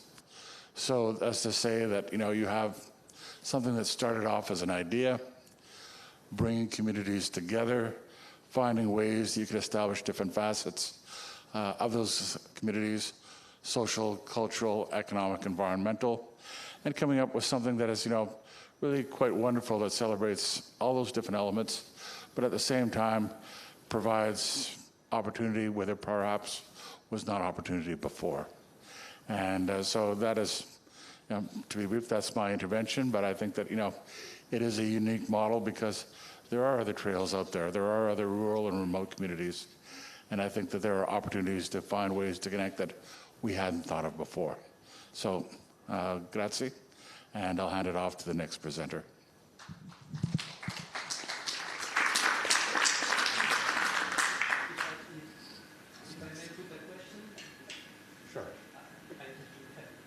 Straight away.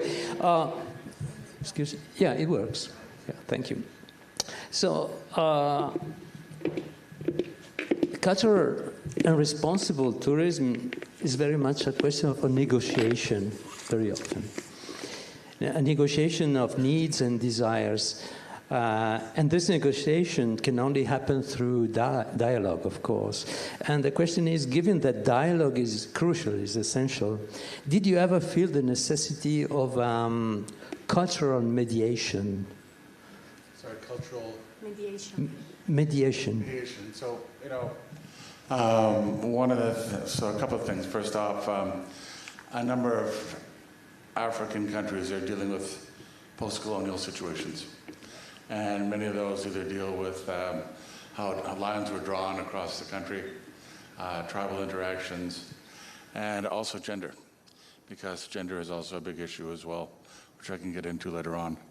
And, especially with a country like Kenya, unfortunately, many of the recent challenges that they've had, and going back to independence, have been there's certain elements of tribalism that they've had to work through and trying to understand that they can work better together.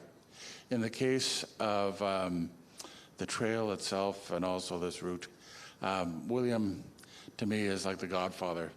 He's like, hey, you walk into a bar, you walk into a restaurant, everyone knows his name. It's like Cheers, if you ever watched the TV show. And he's very well known there. And when he meets with people, when he talks with them, there's an immediate sort of warmth and an immediate sort of understanding that this is a guy who knows what he's talking about, and we're willing to work with him.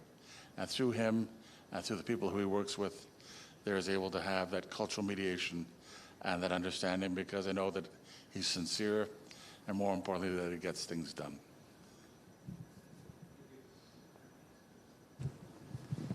There are more questions in the ground? Okay. If not, let's continue the presentations and maybe we can come back to some questions. So now I'll give the floor to Kulut. Did I pronounce this properly? this is the most accurate pronunciation. Oh, really? You're so kind. You're so kind. So Kulut Aluli, she's coming from the Sharjah Archaeology Authority in the United Arab Emirates, and she will tell us about fire, heritage as a bridge of human connection. And Kulut, I also wanted to thank you now that we have the opportunity for the beautiful speech that you did yesterday, to which we were very much attached. It was very nice and inspiring to hear. So thank you. Thank you for the remark. Khulud is an Arabic word, and it means eternity. I'm glad to be here today. And I just want to remember, since we started with Canadian expert, a Canadian background, it took me back to 2005 when I was studying in Canada. And being a Muslim and wearing a scarf was no issue at all with the Canadian community. They're very open and they're very kind. But I felt there is a gap between me and the culture there. With the time I stayed further in my studies and connecting with the people, I came to learn that the gap, what I thought of, is merely a matter of curiosity. People are curious about me. Where I come from. Back then, I used to have some questions like, do you ride camels? Things have changed totally now because the country, the United Arab Emirates, has worked on its cultural reputation and the image. And I no longer received this question in particular, whether in Canada, Europe, or United States, or Australia. But I received another set of questions from the local residents in the United Arab Emirates whenever I tell them I work in the Archaeology Authority. So they will tell me, do you have archaeology in UAE?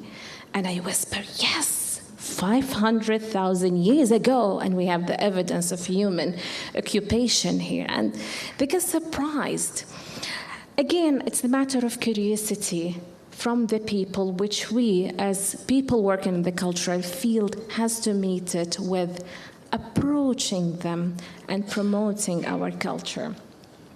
So many countries would speak with pride about World Heritage Sites, but in UAE, Faya is considered to be the second World Heritage Site inscribed.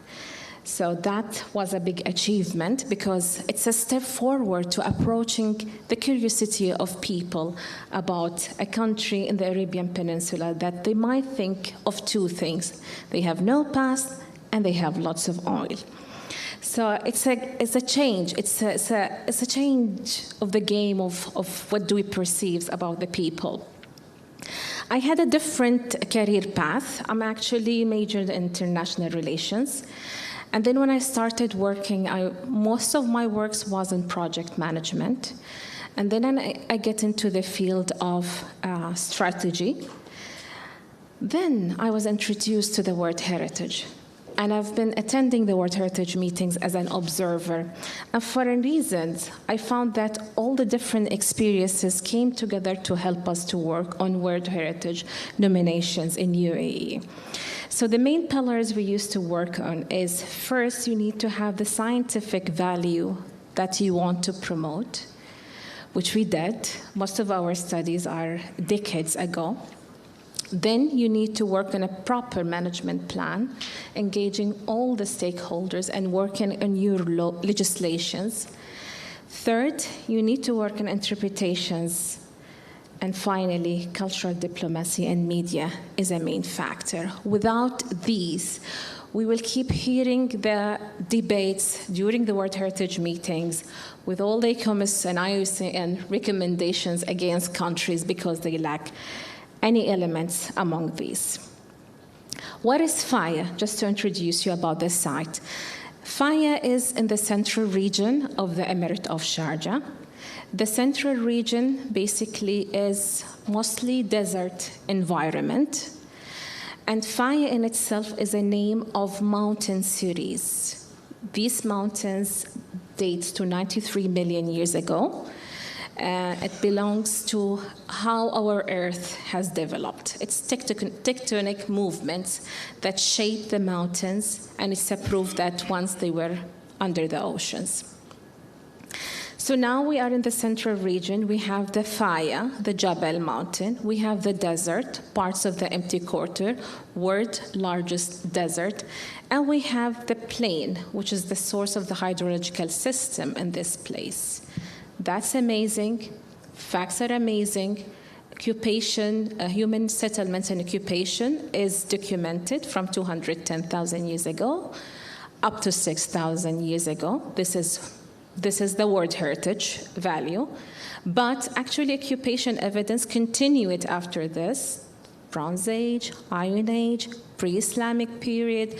We have an entire kingdom called Mileha, in which, in one of the tombs, the inspector tomb, who is considered to be the governess of the king of Oman, has his camel and horse buried with him, and the camel is decorated with a huge gold bridle. It's a masterpiece, national treasury found in a tomb.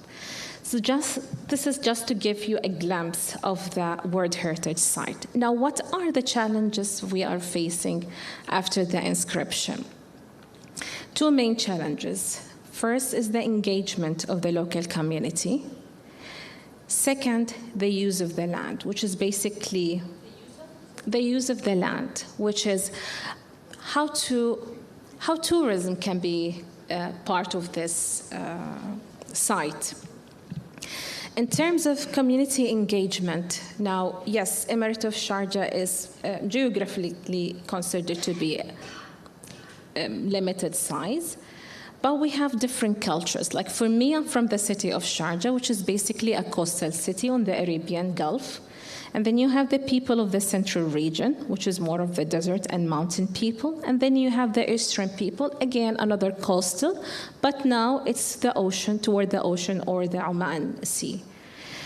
So when we work on a project or try to get information about Faya in the central region, we must go through the local community there, who are considered to be the main stewards of the land.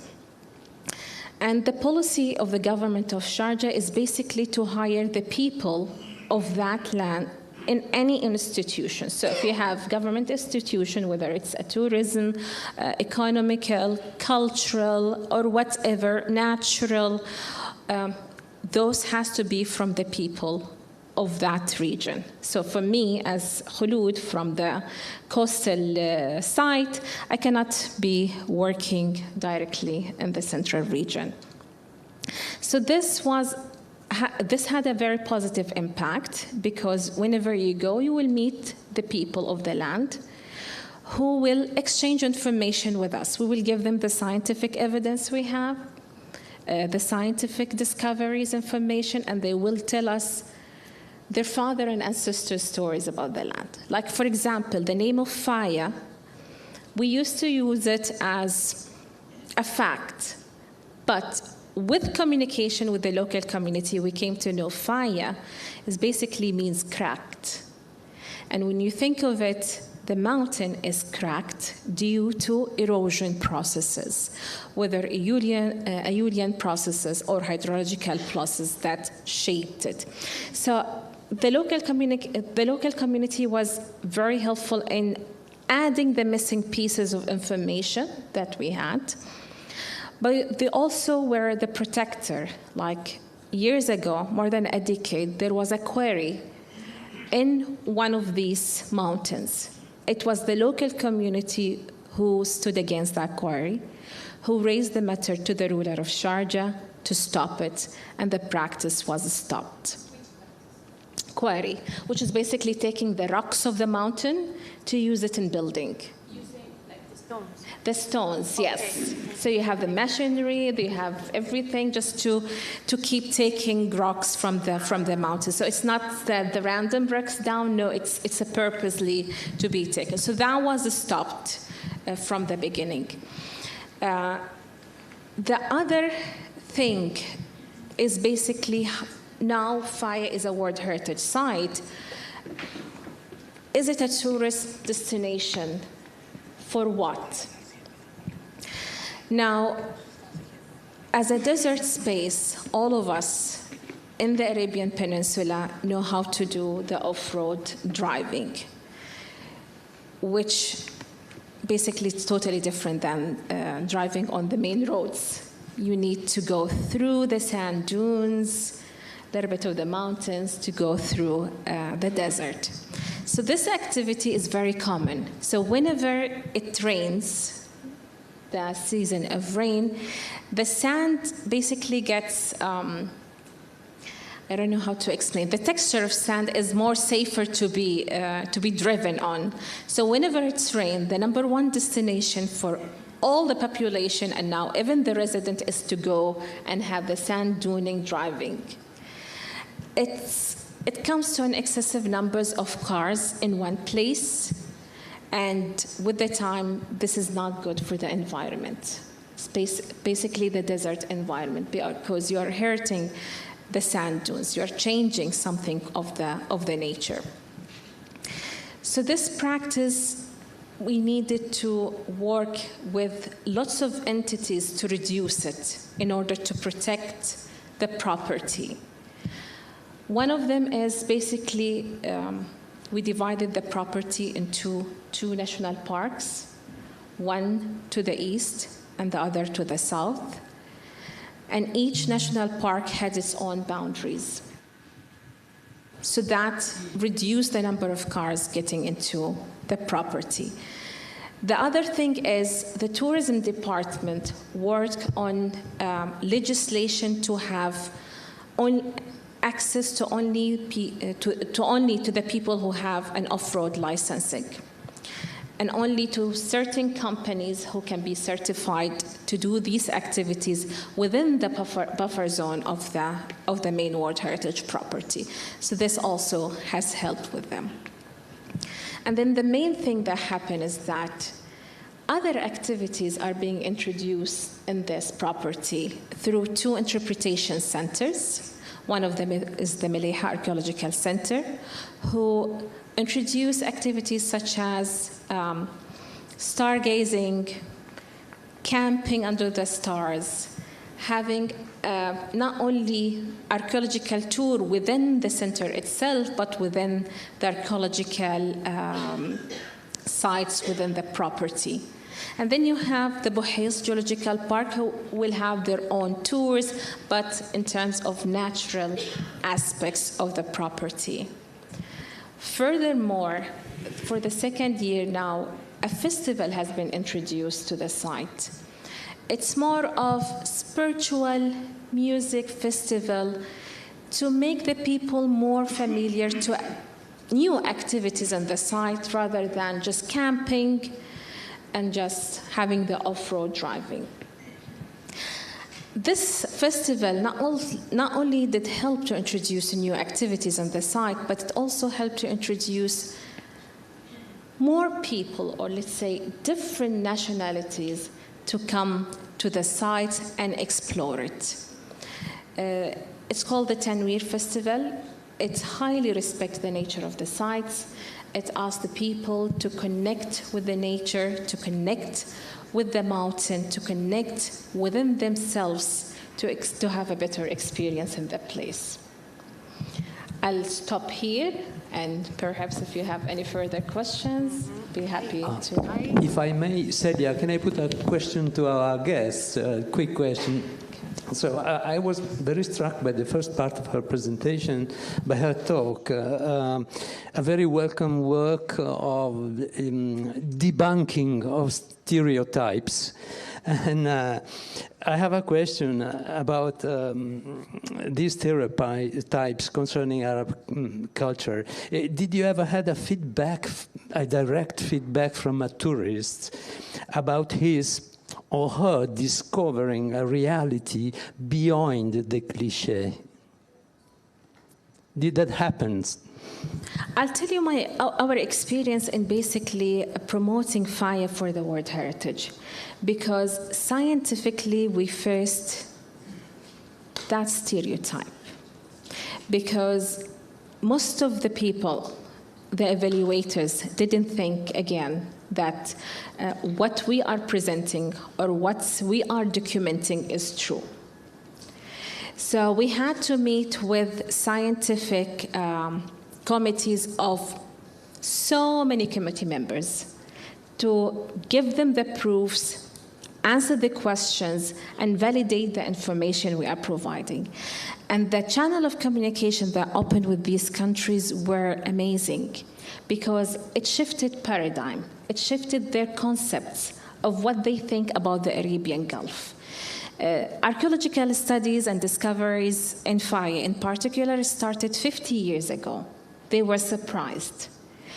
They asked us, do you have scientific publications? And we said, yes. One of them, the main one, was published in the Science magazine in 2011. And until now, it has been documented and sourced for more than 2,000 other publications. We have maps that you can check online now that they have southern migration routes, because at the beginning people would think or believe, a scientist community would feel that people migrated from East Africa through one single route, which is through Sinai and then to the rest of the world. And they weren't accepting that people would have another route.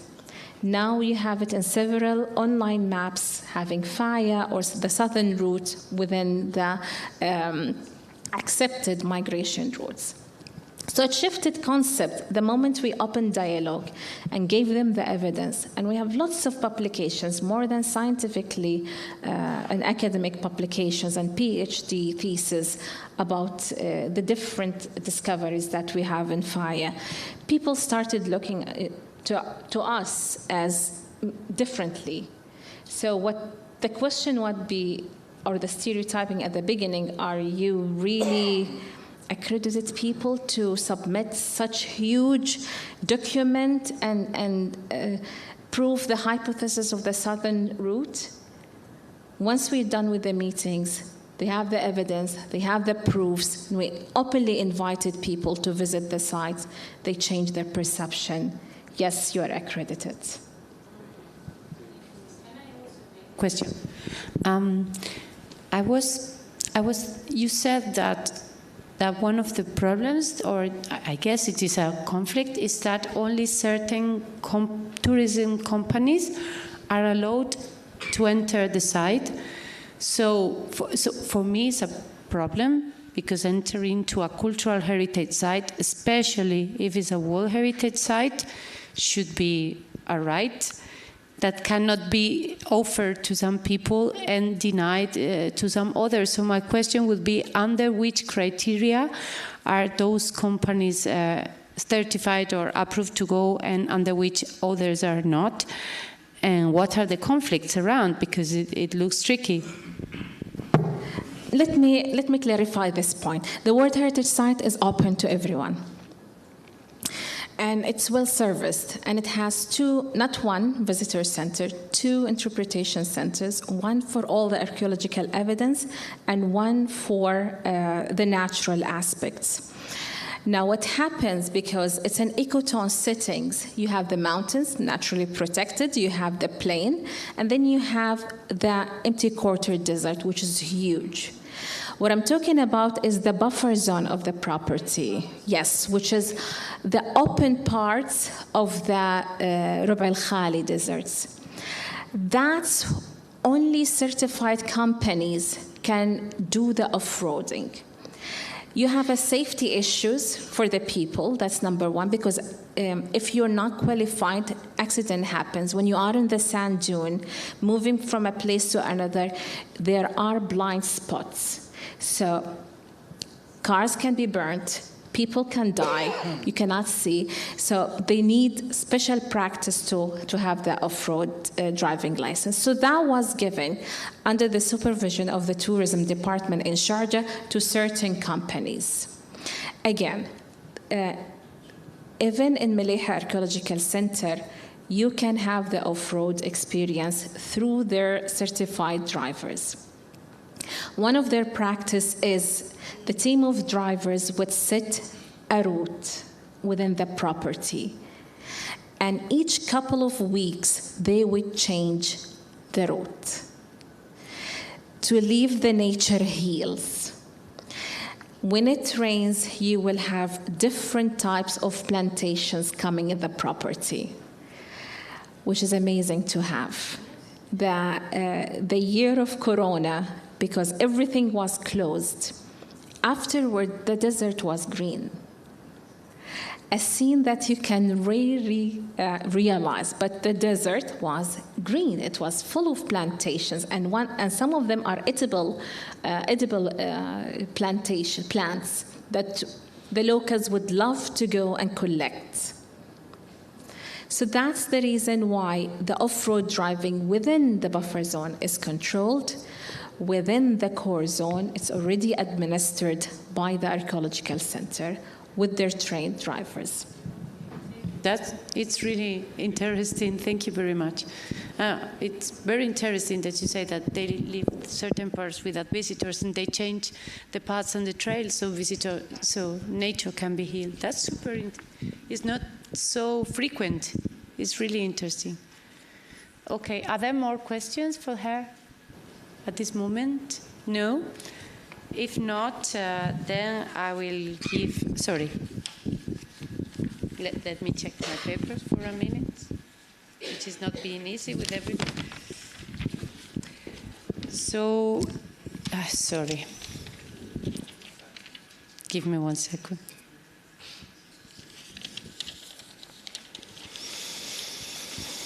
Okay, so I now will give the floor to Vladimiro Boselli, here at my side, that he comes from Uomo in Italy, and he will tell us about the Water Eco-Museum of Durrëçva, cultural and water heritage for the resilience of our Moroccan oasis.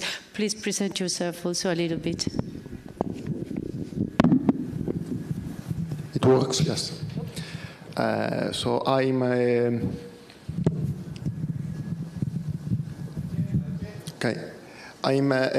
foundless researcher, and it's a lot of time. I think it's 12 years of experience in marginalized areas, especially oasic ecosystem. So generally I present myself as an oasologist, because it's like more than 12 years of experience in the oasis. I work with WAMUNET, that is the international network of water museums. It's a UNESCO Faro initiative. And basically, I'm sort of the Land Rover of the association, because I go scouting places, just sniffing around if there is something interesting to work on. Okay, so I'm very not institutional and not professional, but I really like what I do. And it happens that 2 years and a half ago, I was in a big conference in Morocco, an international conference on oasis, and a man from an association from the local development approached me, and he told me, if you are crazy the same way that I am crazy, you should come to visit my village, that is Durrëçva. It was a village, it's a village very, very far away, very isolated from everywhere. And I told him, yes, the next time, because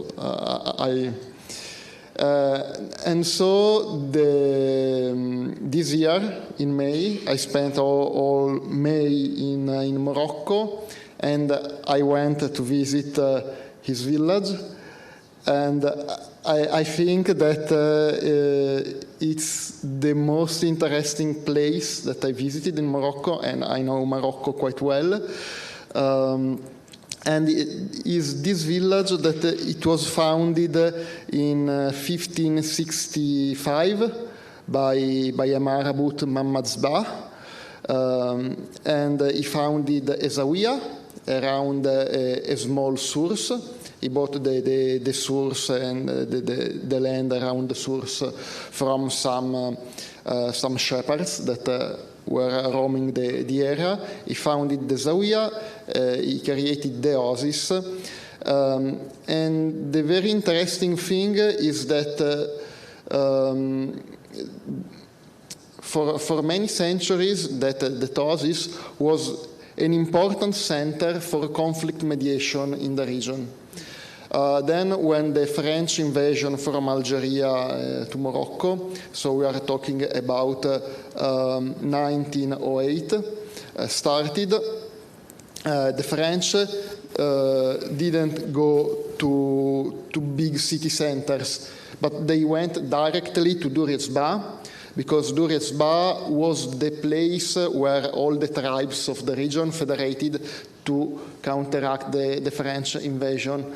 And so for 2 years, they make the oasis, the village, totally empty, and they destroyed the zawiya. The zawiya is still destroyed, but in recent years, Abdel Karim and other people from the descendant from the people inhabiting the village, they are trying to study to recover the place. They did, since now they are amazing. The Association for the Local Development is really amazing, because they restored the traditional houses in the historic center of the village in the traditional way, so with dry earth and all the traditional techniques. They work with very small projects. They have one project. They try to found the project. And like in 2 years, step by step, they change a lot in better. They remodernize a little bit some things, and the village right now is repopulating. And they are also trying to recover all the cultural heritage of the place. It is an important thing of this cultural heritage is the tradition from the zawiya of conflict mediation. Like in a radius of 300 kilometers, all the big conflicts were mediated in Durizba. So he is trying to recover this tradition of conflict mediation, but also to preserve their traditional way to distribute the water. Because it's like for centuries, they use a traditional way to divide the part of the water in the oasis, and they are using this method still today. So it's very interesting, and they link their capacity to distribute the water inside the oasis to their capacity of mediating conflict. Because if the rules are clear and well managed and shared between people and well communicated, there is no conflict in water management. So this is the core tradition of this village. And right now there are also many side projects around the area. So like the past May, I arrived in the village. He presented me all this cultural richness, this heritage that is, like still close in a room, and they are trying to make it visible.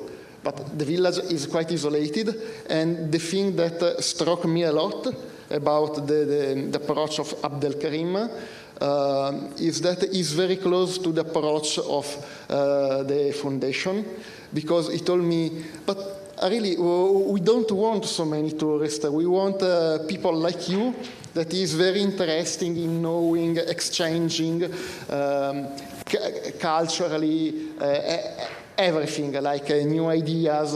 So the approach is the very core of the approach of the foundation.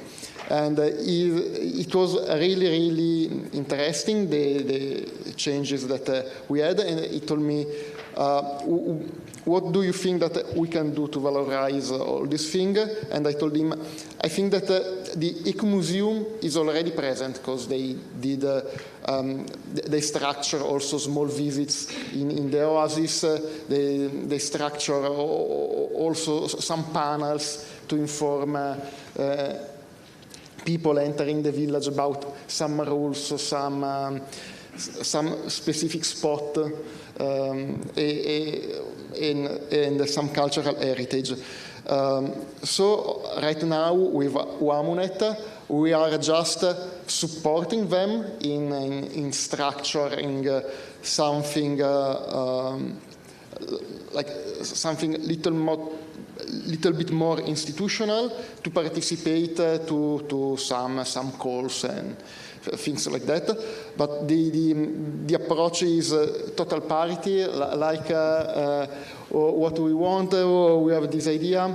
And also from the scientific perspective, there is a very nice book, if you are an academic, that is The Vampire Castles, from Mark Fisher, and he talked about a sort of extractivistic approach from some academics when they go to places. And there is also the opposite, that is a co-creation approach in academia.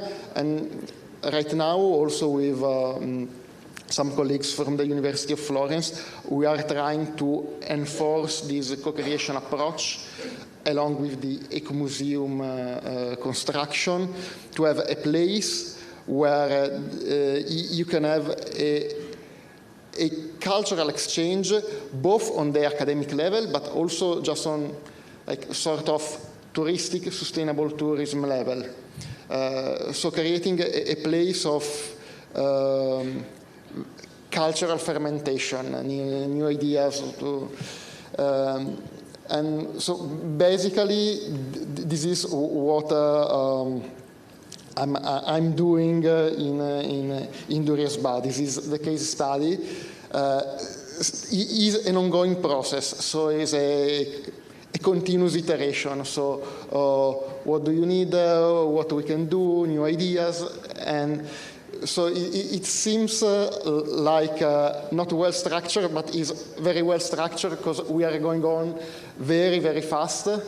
The next step is just the formalization of the Eco Museum.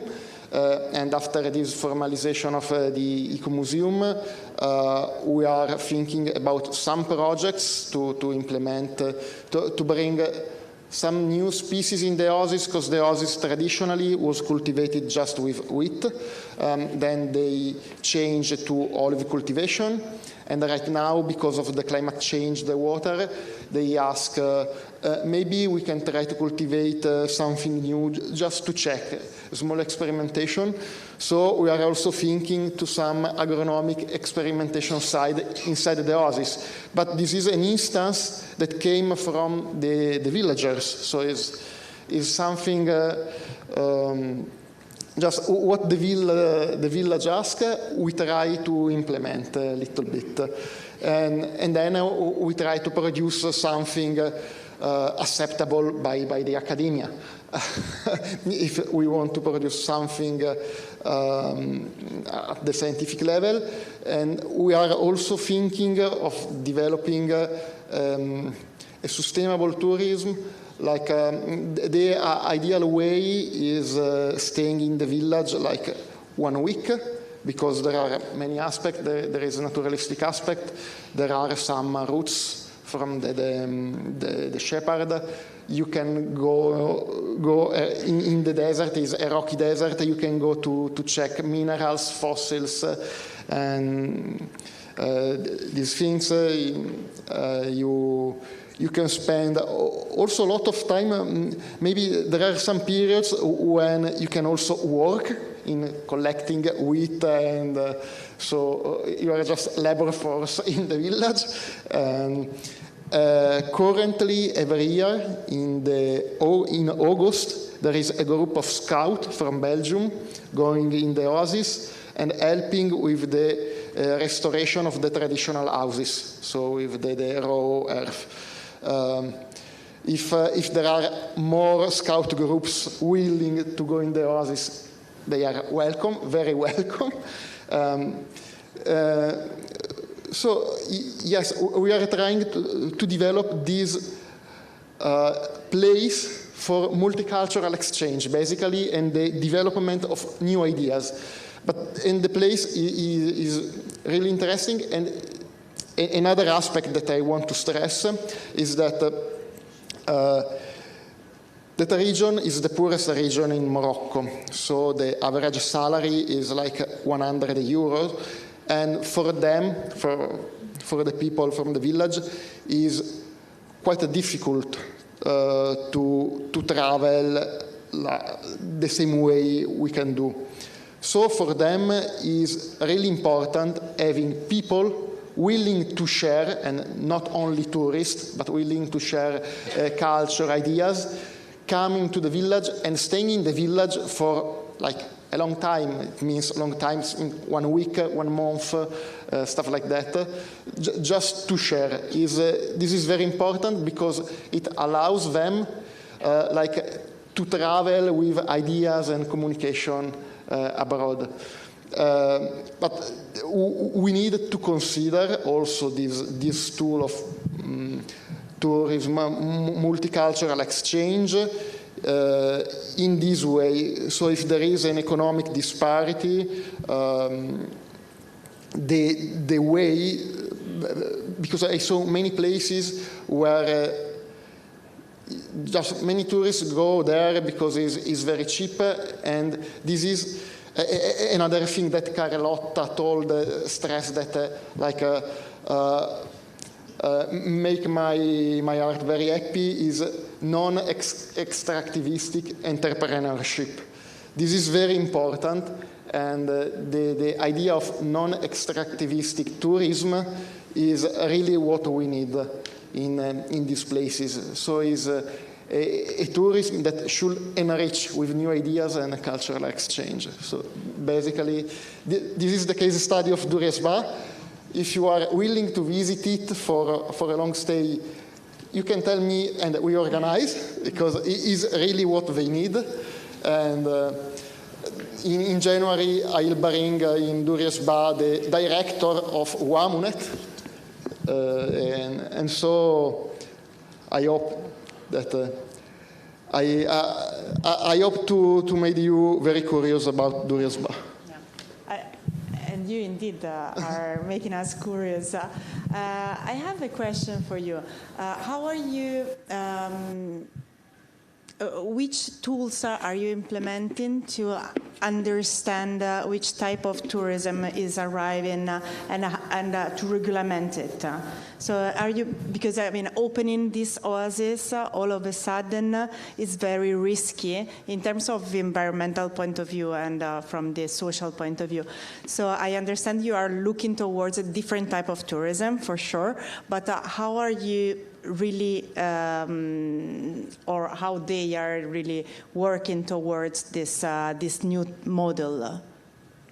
So it's very simple, because we discussed a lot about this in the oasis, and they told me it's far away from everything.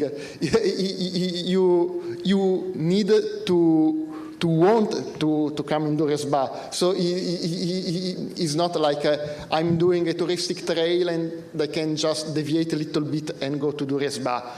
You need to think, I'm going to Duresba for this vacation and this exploration. This is a good thing in the sense that you can select tourism. This is a bad thing in the sense that it's very isolated, and also the opportunities needs to be created. So the importance of networking, experiences and everything is something that can help to select incoming tourism in Duresba. Really, it's not a problem to select just to call incoming tourists, selective incoming tourists, because the only unwanted tourism that I saw is maybe sometimes there are off-road tourism with big campers, but they don't enter Durisba. They just stay like kilometers away in the desert, in the shepherd areas, and that's all. So even the tourists by error close to Durisba, they don't enter in Durisba. It's like almost impossible. It's very isolated. But it's very rich, and it was an important center for many centuries. And it was also the most important, historically, is the most important center for the resistance against the French invasion of Morocco. So it's really, really interesting.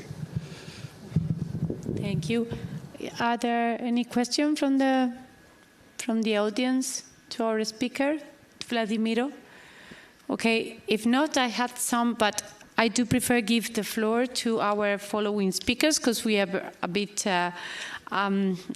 late on our schedule, and we will continue talking about water. And so I welcome the speech of my colleague Henk van Schaik, who comes from the ICOMOS International Committee on Water and Heritage, a committee that ICOMOS has formalized not long ago, and which is pretty important for our work and for what we are discussing today. And Henk, we talk about peace, water diplomacy, resolve conflicts since 2000 before Christ. And Henk, the floor is yours. Please, no more than 10 minutes to present yourself and present your case. Thank you. Thank you very much. Just stop me when the time is over. To thank Carlotta and also Simone very much, which I couldn't do yesterday, for their support, but also for their friendship and also for their gentleness towards our International Scientific Committee. It's the second time I'm here, and this time we have just finished the scientific symposium, which was held at Villa Montepaldi on Monday in collaboration and also with a contribution from the Fondazione. Thank you very much for that. It was an international conference with about 50 participants from all over the world, and we are very happy that it took place here just close by to to Florence, but also in participation with the Future Food Institute, obviously also very important when it is about water, and with the International Committee on Irrigation and Drainage. That as a very starting thanks. Yesterday I unveiled a very little piece of the stupore of aqua. And the stupore of aqua is when you ask anybody what comes up when you are thinking about water, people say, yeah, it's drinking. People say, yes, it's pipes, or it's a tap, or maybe it is even the toilet. But very few people talk about the importance of water for life. The importance of water since our birth, even before we were and are all born out of water. That's why in Africa, where I worked for many years, people say water is life. Maji ndi moyo, water is life. And that is very fundamental. One sees it in all the religions, in the traditional practices from indigenous people. People even revert spirituality to the Jordan River, baptism, or to the Sipapu Spring, the Hopi people in the desert in Arizona. It is so fundamental, and yet we don't realize it. And because it is so fundamental, when it comes to conflict, because conflicts go back to 2000 and even more years before Christ, when diplomats come to the table to discuss water resources allocations, eventually they change from talking about cubic meters to talking about peace and life. It's very interesting. It's an observation. I was in the water diplomacy world also. It's a very interesting observation. For example, in the Nile. In the Nile, there are 10 countries, and we have one representative from Rwanda here, and they have been in conflict about the use of water. And even though in 1850, Kitchener, the governor of the British, declared that Egypt would have an allocation of 55 million cubic meters per second from the upstream countries, even today that is being disputed very heavily. For example, in the Nile Basin Authority, which is a big organization supported heavily by the World Bank. And what we see is that the needs upstream in Ethiopia for irrigation, for people, are increasing. Populations are increasing, the needs for food production are increasing, etc. There are big dams being built in Ethiopia. The Renaissance Dam sounds very familiar here. But what happens, Egyptians, they go back to the Kitchener Agreement and they say, you can't take more, you can't keep away water from us for your needs. And despite efforts by the World Bank to say we should really distribute water in such a way that everybody optimally profits from the water, there is always conflict. But at the same time, so far it has not led to an outright war. And that is because when one gathers the diplomats, even the ministers from the countries into a boat, they go down to the basics of life and they realize you can't really fight over water. We have to find other solutions. And this is the message of hope, which I like to bring to you as also a stupore. That's number one. Number two, I'm a water engineer, water professional. I started in the villages in Malawi, bringing water supply to people who had nothing. At that time, it was about water for health. Most people, young children under 5, died because of water infectious diseases. This was going back to the 70s. And then developed the water decade under the umbrella of the World for Health, Health for All decade, one of the big initiatives of the United Nations going back to the 70s. And from that, we have seen developments going towards more integration, not only water for rural people. Of course, there are still many who don't have water supply. But it has become more increasingly difficult. And now we are talking about water and health for all, but we are also talking about ecosystems. We are talking about too much dirty water. We are talking about too many floods. We are talking about changes in climate, which impact very much, first of all, through the water cycle, because patterns change. Stationarity as we knew it is no more. Designing structures cannot be done on the basis of historic data which have a certain predictability or maybe range. It cannot. It has to be adjustable to changing precipitation, changing runoff, etc. has become more complicated. And at the same time, of course, because of all those complications, also conflicts increase. My profession looks at futures for water security and water safety. And then, in 1997, I was an advisor in our Ministry of Foreign Affairs. In 1997, suddenly, a man from India came and he brought me a book. And the book title was Dying Wisdom. His name, Anil Agarwal. And he said to me, look, you people, you're all looking at the future. It's about future problems. But what about the past? You are forgetting you don't know anymore about the past. And there is so much wisdom, dying wisdom, in the past. This was a call for me as a shock.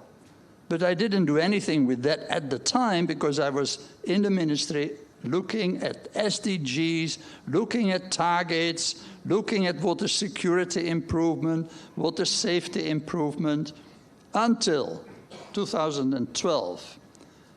And then I got a call by a certain Sir Diederik Six, the president of ICOMOS at the time. And he told me, you have been going around in the water world so much. You know almost everybody.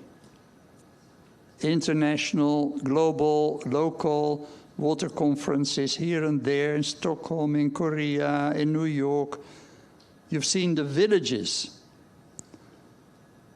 Now I'd like to ask you to come with me. I am a restoration architect. What I have seen is that in the Netherlands, 9 out of 12 World Heritage sites are water-related. We claim to have built the Netherlands, man-made lowlands. But these heritage sites, World Heritage sites, when I ask your people, you people, what does it mean for you? You say, you tell me. And even recently, I talked to our Delta commissioner, the highest civil servant in the Netherlands, and I asked him, how much do you consider our heritage, which goes back thousands of years, our World Heritage water-related? And we claim to know so much. We export against payment our expertise. But when I asked him, what does it mean? The history of our water, not only physical structures, but also governance, our water authorities. What does it mean, our rituals? What does it mean, our ethics? He says, you tell me. This is the divide we are talking about. It's a mandatory divide between water professionals and heritage experts. It's a disciplinary divide between water managers, heritage experts, and it is an institutional divide. We need to wrap up. Okay, so really 50 seconds. I can talk for a day, but the conclusion is Diederik Six invited me to come together and to start building the bridges to bridge these divides. Nice. This was in 2012. I'm sitting in this chair. I can only tell you, since that time, we have organized several meetings between water professionals and heritage experts, including here at Willem Montepaldi, but also at the UN in 2023. And our assignment now is to build an international platform on water, culture, and heritage. And this assignment was actually initiated through a conference in the attendance of the Emperor and Empress of Japan in 2020, and also, as I said 2 years ago, at the UN General Assembly. You ask me, what is the what went according to planning? Just very brief answers. Well, the UN has been informed that this is very important. What did not go following planning? I can't say that it didn't go, but the ambitions are high. I'm sorry, your answers are written there, but we really need to give the floor to our other speakers, because otherwise we won't have time. Thank you very much. But they are, I will give you the answers. I'm very sorry, they are written and people can consult, but we have other speakers that also want to say a word. Thank you very much. Hank, it's really interesting to see how water is the origin of life, of conflicts, and of diplomacy. Maybe we can come back to that in a general debate or in our conclusions. So now, in order to continue, I would like to give the floor to Greg Bakunzi, that is going to talk about the Living Heart of Nazi, a story of heritage and peace. He is coming from the Red Rocks Initiative for Sustainable Development in Rwanda. So the floor is yours. Thank you very much, everyone. 10 minutes. My name is Greg Bakunzi. I'm the co-founder of Red Rocks Initiative for Sustainable Development. I'm so glad first to be here in this conference and hearing about peace, heritage, because back in 1999 when I started my own private company in Rwanda, I called it Amahoro. Amahoro in Kinyarwanda means peace. In Swahili, they say Amani. So that's what the company stands for. Then in 2013, I came up with an idea of setting up a community-based tourism center, and I called it Red Rocks. So you may ask yourself, where did the word Red Rocks come from? Because most of the tourists, even when they come to our place, they ask, can we see the red rocks here? I say no. Where we live, we are surrounded by 5 volcanoes.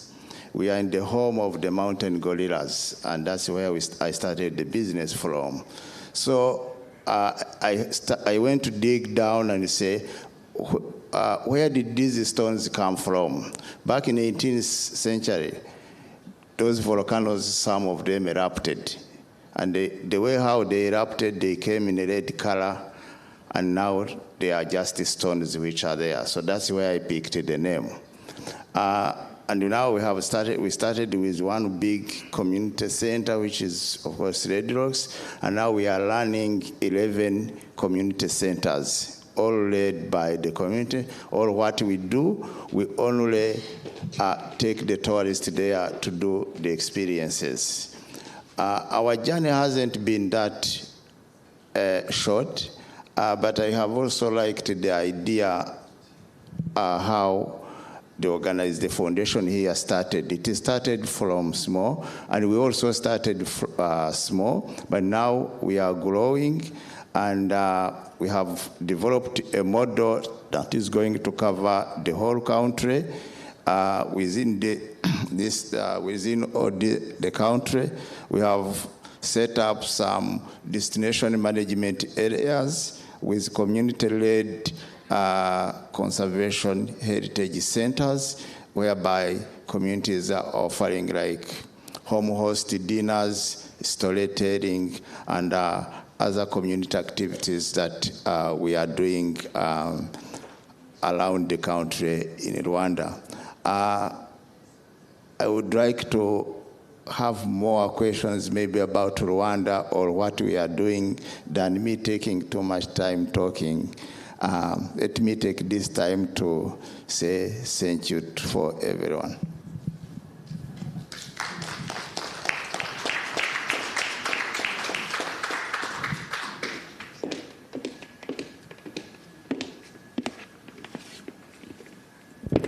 That was actually super. I wanted to keep time. Rush. Yes, but still, you come. I have a quick question that I would like you also to reply very quickly, but you come from a country which is, today, everybody is looking at your country because of the inscription of certain places in the World Heritage List which are related to genocide and everything. So even if it's very fast, could you tell me if the inscription of on the World Heritage List has raised awareness in your country and dialogue in your country after all the pain?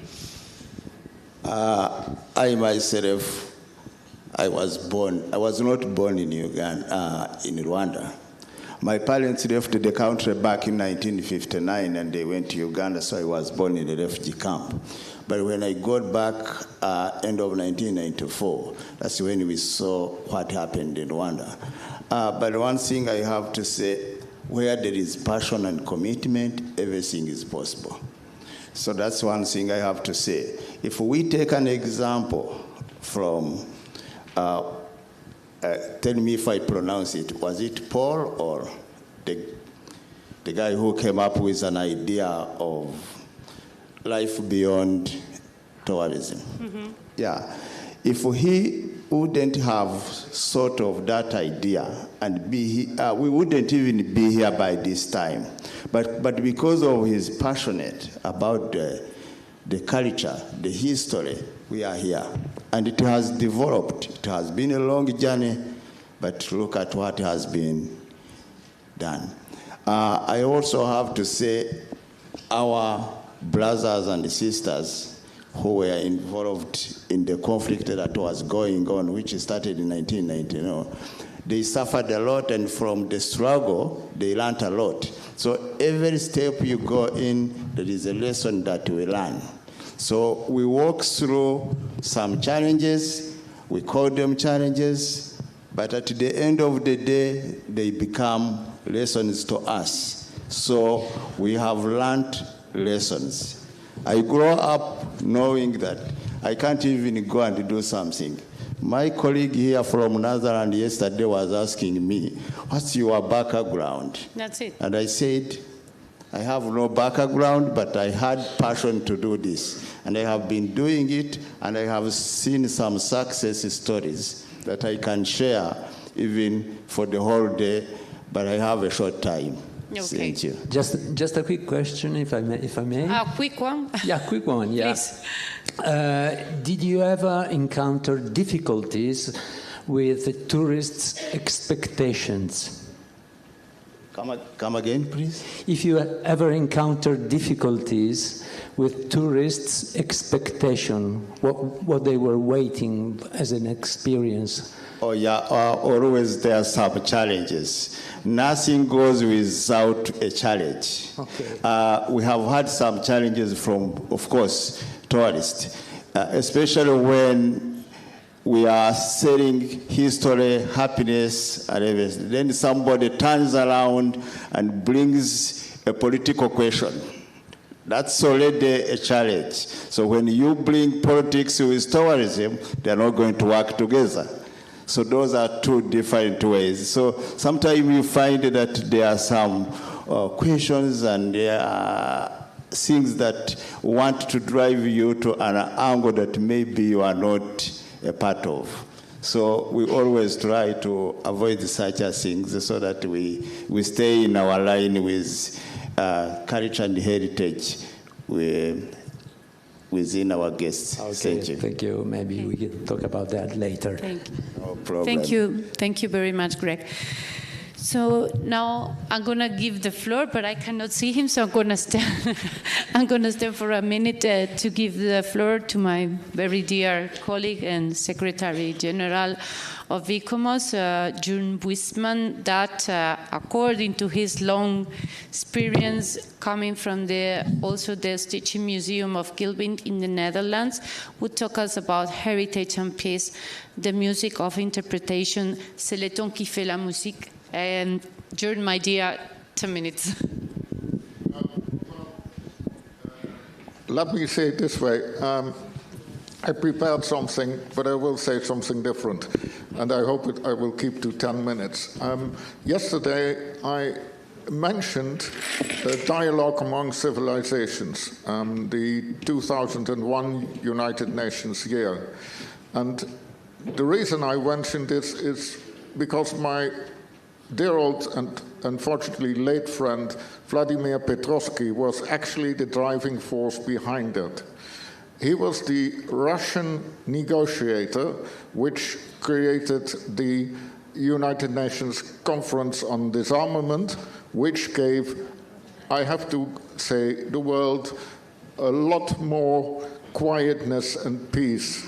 Unfortunately, this conference is not any longer being used at this moment. One of these anecdotes is that he always said Piotrowski, who is the director of the Hermitage, would grudgingly come up with a new exhibition if requested to come over a difficulty between two states in which negotiations had to start again.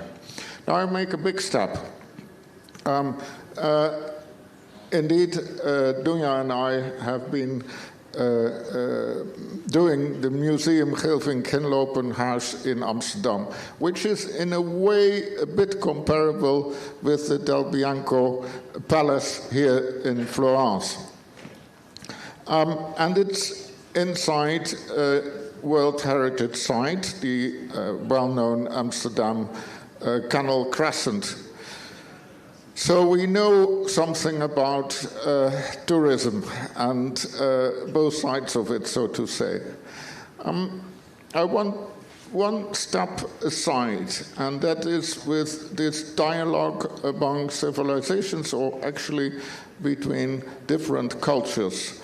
In 2012, the Canal Crescent was going to have its year of glory, because 400 years before it had been started as an urban project.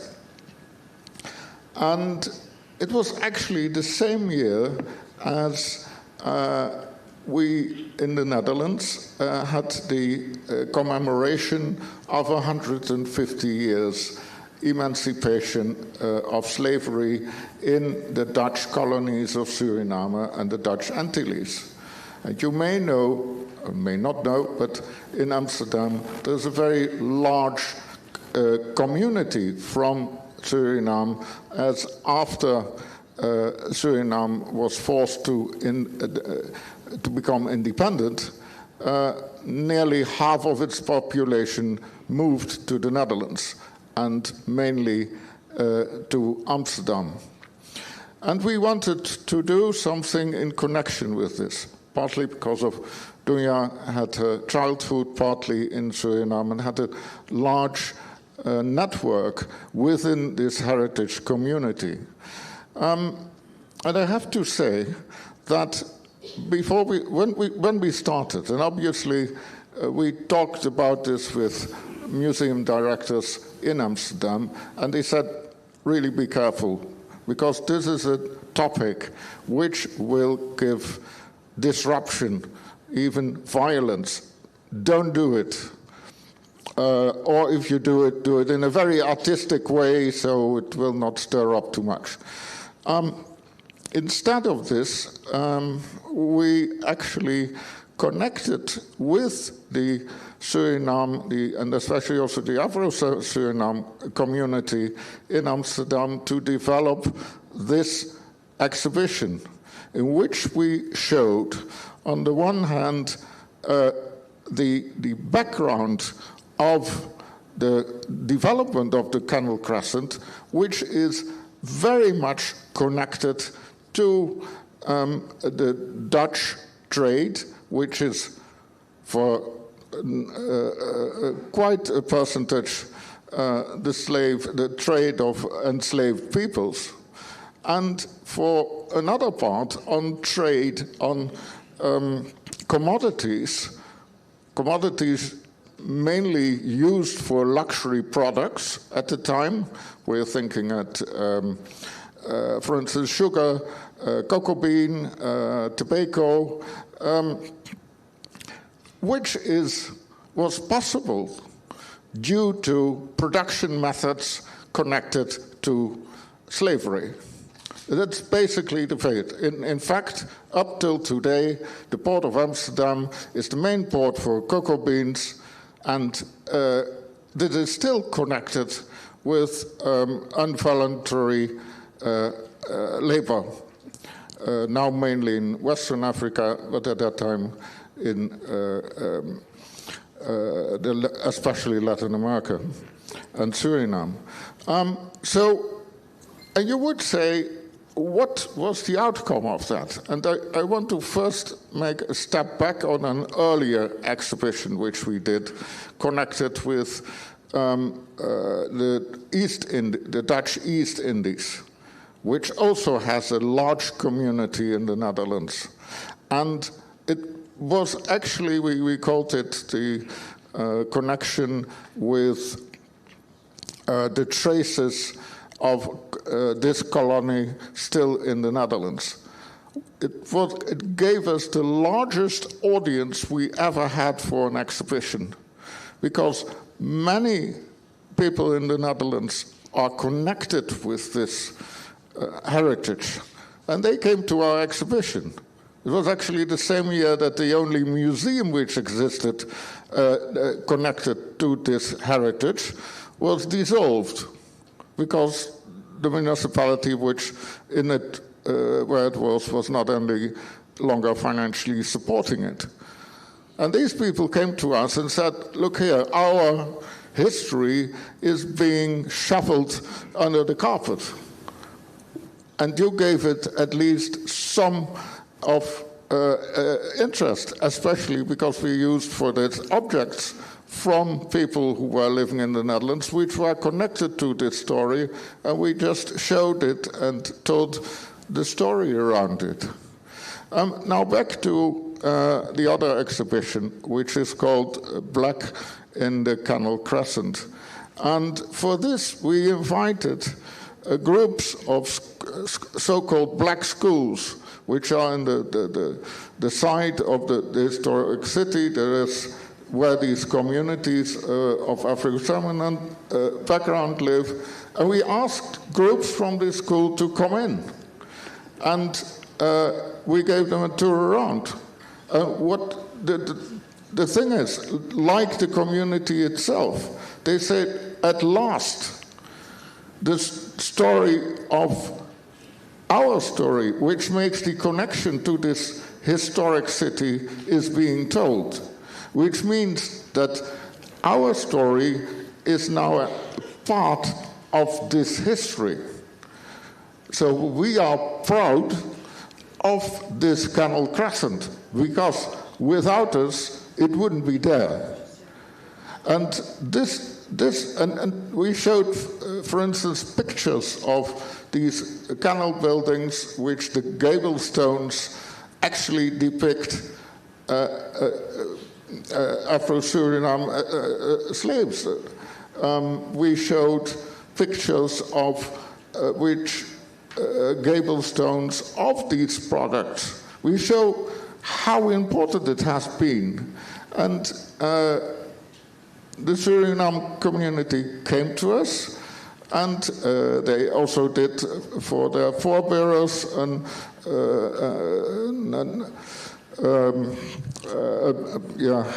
plang or offer, I forgot the name. Anyway, an offering. And it was, instead of what others expected, that it would be violence or anything, it was very well received.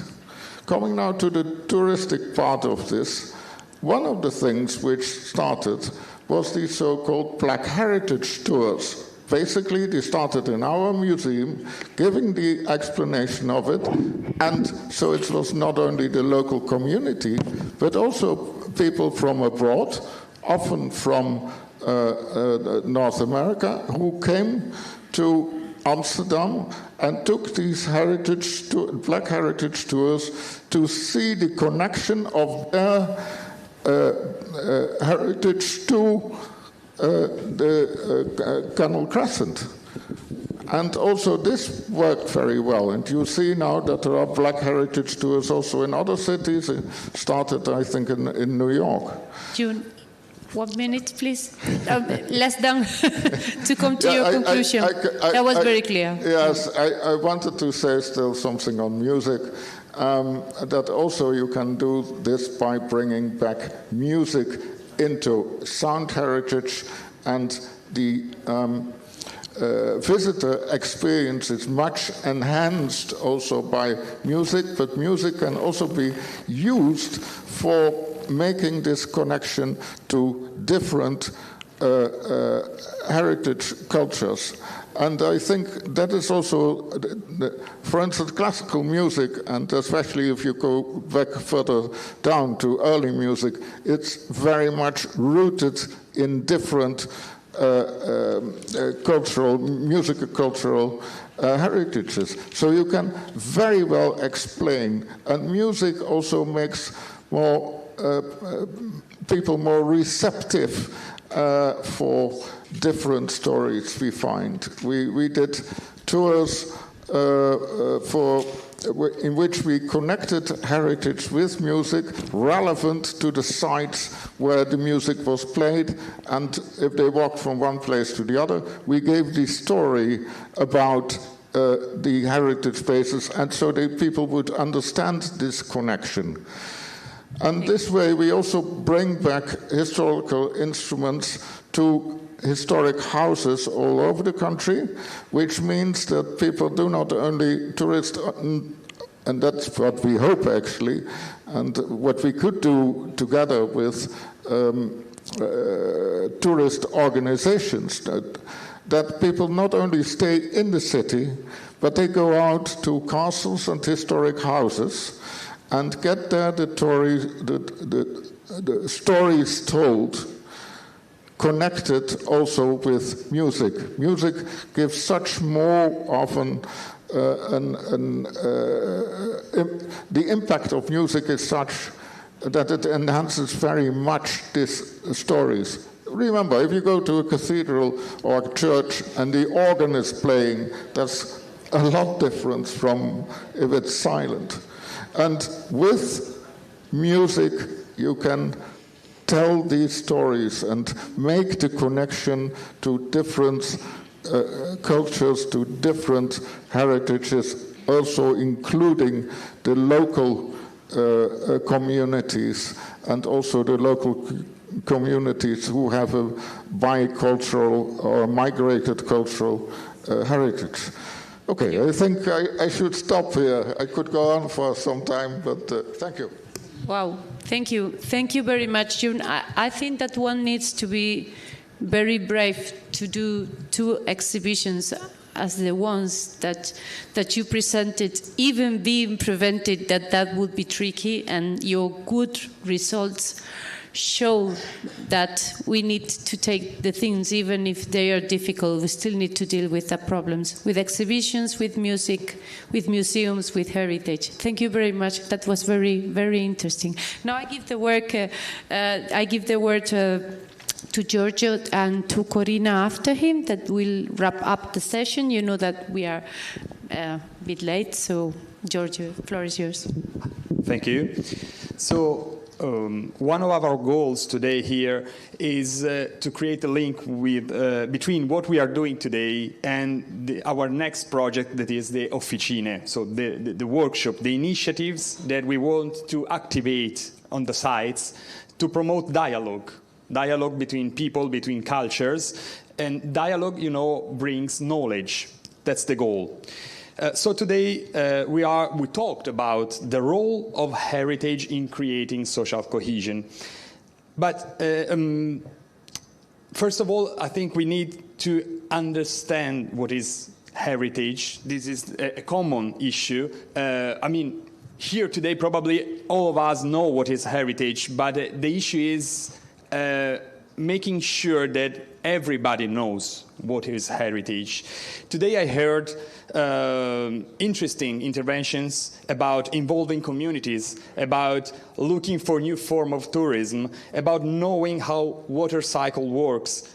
But I have the feeling that too often these topics matter just for few people who are involved and who know about these topics.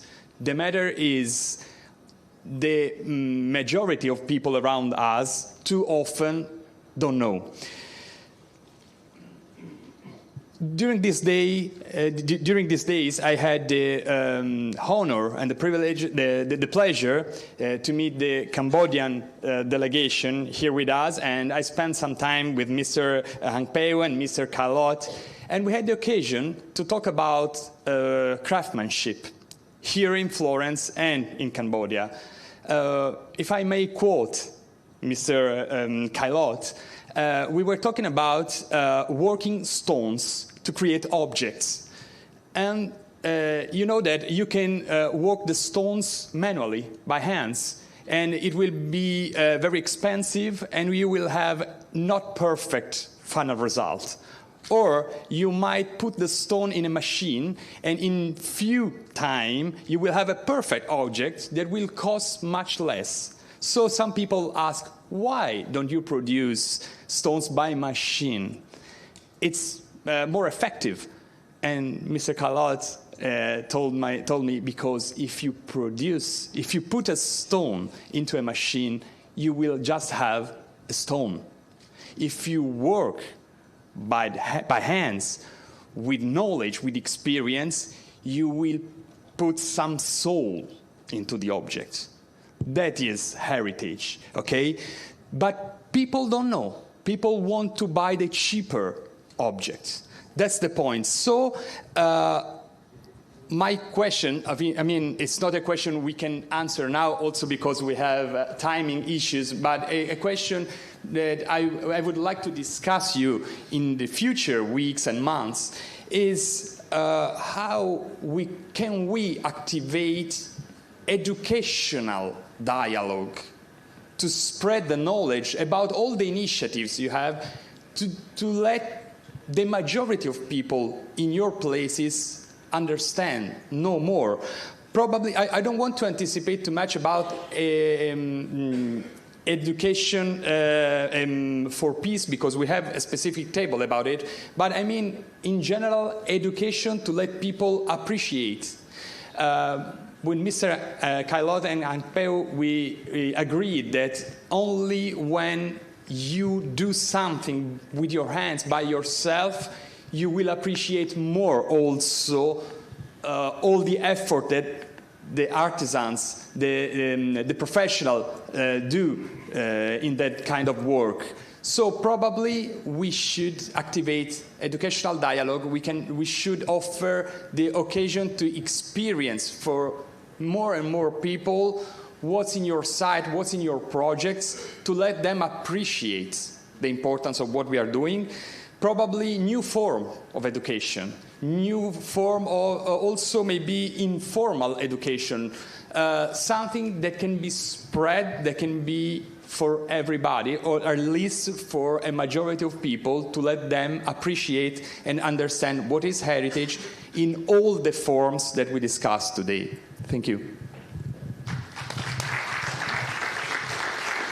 Thank you, Giorgio. And okay, mine are really the last words of this morning, and then we will have a short break, and then the continuation of the tables in Palazzo Coppini, where is waiting also a little lunch. I just want to remind you not to forget that these tables are very important also for us to gather your suggestions on the process of gathering information about the practices and all the experiences. So we are very welcome to your suggestions and contributions. And please remember to have a look at this report of the questionnaires, because in case you want to modify something, change something, this is the report of this event. So in case you want to change something, please tell us. Of course, we will come back to you with an email in the next days. But if you just inform us you want to change something, then we will wait for your integrations and further contributions. And so I think I thank Celia very, very much, and all the speakers. Vladimiro, Fergus, Kulud, Greg, Hank, Jurn, thank you so much. Thanks also to Duccio and Giorgio collaborating with us. And I think we can start at 2:10 in Palazzini after this small lunch offered there. Thank you.